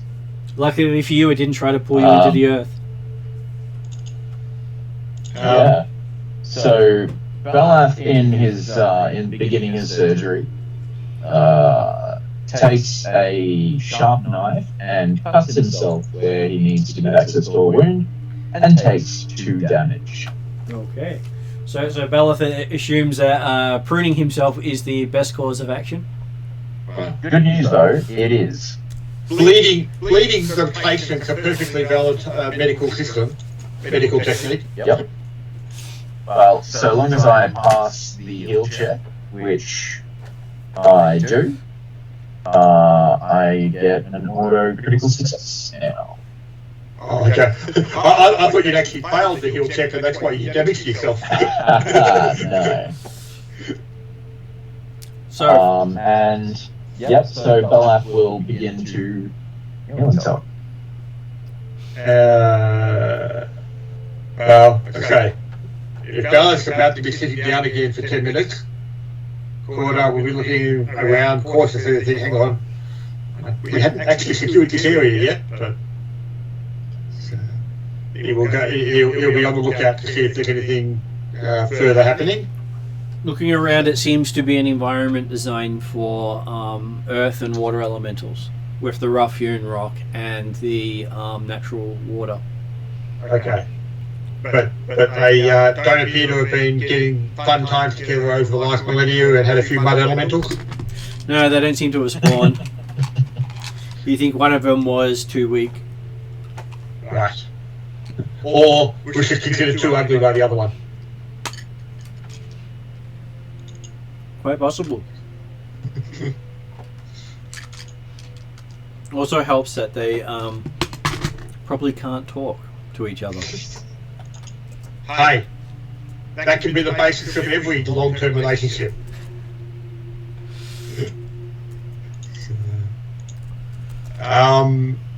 But yes, okay, so do we get interrupted in 10 minutes? In 10 minutes you do not get interrupted. Alrighty, 30 health back for Bella. So Bella heals himself fully. Hey, healer. Where's your sister? Bella ignores you. I would be very disappointed if we leave this place and I don't have an opportunity to kill your sister. I want Bella two for two. continues to ignore you. Not to full health, Martin. Yeah. So he took 3 damage before. So he takes that on top of the healing? So he goes up. He's now on 3 damage in total, which brings him to 33 hit points. Okay. Yeah, he's not able to heal the little bit damage he did to keep himself healing. I mean, yes, he is, but he didn't actually heal enough. Fair enough. Oh, okay. So yes, you are feeling a bit better after all the fun of dealing with elementals. You do... So, Go, Peter. I was going to say, Martin, it's taken our healer 10 minutes to heal himself. Mm-hmm. Okay. While he's doing that and he's ignoring me, I'm going to have a look around for other ways out of this chamber. Okay, there only appears to be the stairs up, but you do have a good look in the water and around. And while the water is clean, there doesn't seem to be any treasure left in here at all. Cool. I'll walk up the stairs. Okay. I'm going to sneak using stealth, and I'm going to walk up the stairs. Just confirming, Peter, you realise you're walking up the stairs we just came down. There's no other way out of this room. No, that's right. No, just confirming. So, how big? Because the lake and stuff goes beyond the lake source, doesn't it, Martin? It did until you go down into it and look around. Oh, okay, right. So we can get a good look around the entire area. It probably would have took about the amount of time Bella spent healing himself to have a good look. All good. That's fine. I'll spend that time. Okay. I mean, I've got my wayfinder. It's a source of light. I'll have a look around. Absolutely. You do feel refreshed from swimming in the water, though. Excellent. And you come out just as Bella starts packing up his kit. Mm-hmm.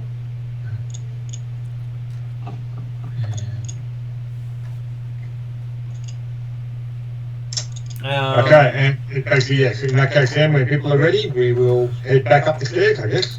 Parry is able to point out that the 2 gemstones you have recovered will probably summon those elementals, if you were to use them. See? Nice. Okay. Summon and control, or just summon? He shrugs. Well, Do you want me to make an Arcana roll for that, Martin? Yep. I mean, we've had 10 minutes to do that, so. Yeah. Summon some XP morsels for us.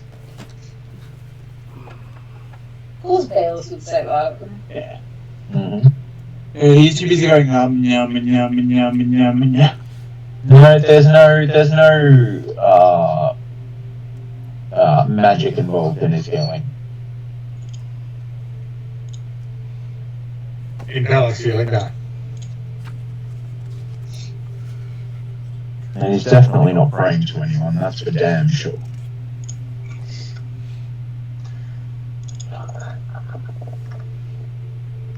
Okay, give me an Arcana check. Arcana check. Check for Arcanas. What was that? Something clicked.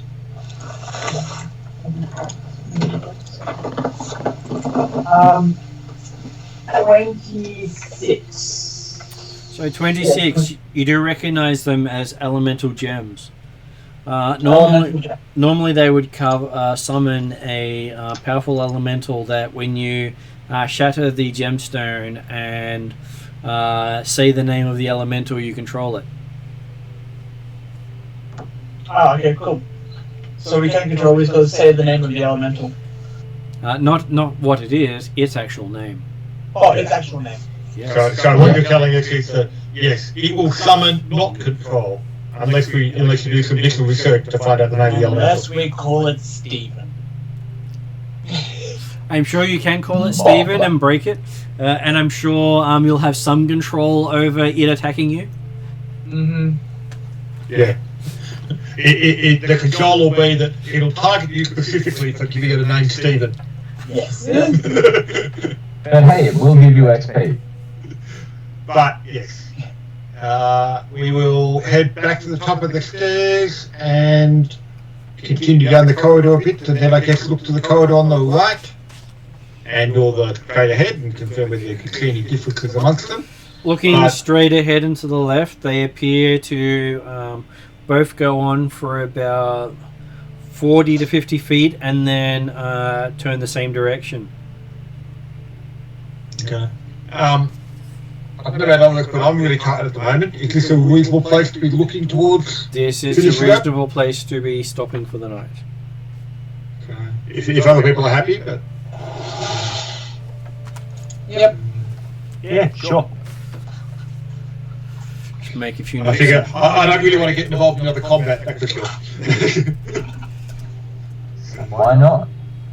Harry's still got spells. Oh, no, look. Cordar's happy to do another combat. I mean, I don't want to go through the time of another combat as a player. Yeah, I see, also mine, I see what you're talking about in terms of the book saying cantrip one and whatnot, so thanks for pointing that out. Yeah, that's also where, when you're selecting spells to take for your character, you can't take uncommon spells as your level advancement.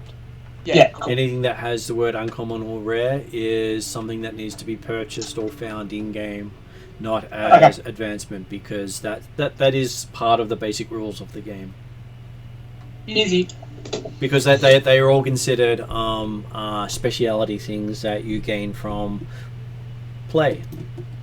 Yeah. So yes, with that we will finish it up for tonight. As it is Thank you very much, just guys. on 10:30. You have found the place you're looking for, with elementals confirming that this is a term of an elemental lord of some sort, or investigator. I'm sure you'll find 2 more elementals somewhere along the way very shortly. Yay! And guys, I used an offensive spell that wasn't fire-based. Whoa, It was noted, or at least Cordar noted it. So. Most of the party probably wouldn't necessarily recognise how unusual that was, but... So unfortunately he will have to swap it out with another non-uncommon spell. Yeah, happy to. Harry yet again gets through 2 combats unscathed. Yes, he did get the critical success to not get knocked off the cliff. Yep. With the dying Manticore. So that was an amazing roll on Parry's side. So, Okay, guys, thank you very much for that. good Have a night. good evening. If people are interested in board games on Sunday, let me know. I might not be able to make it this week, Martin. That's fair.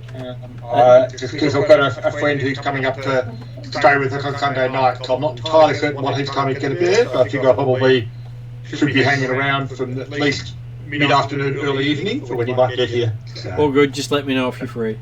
all good. Thanks very much, all. Have a good night. I will catch you next week or the week after or whenever.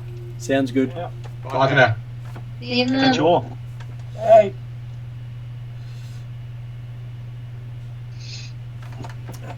So I will put it on end credits, and if you wanted to chat afterwards, that's also fine.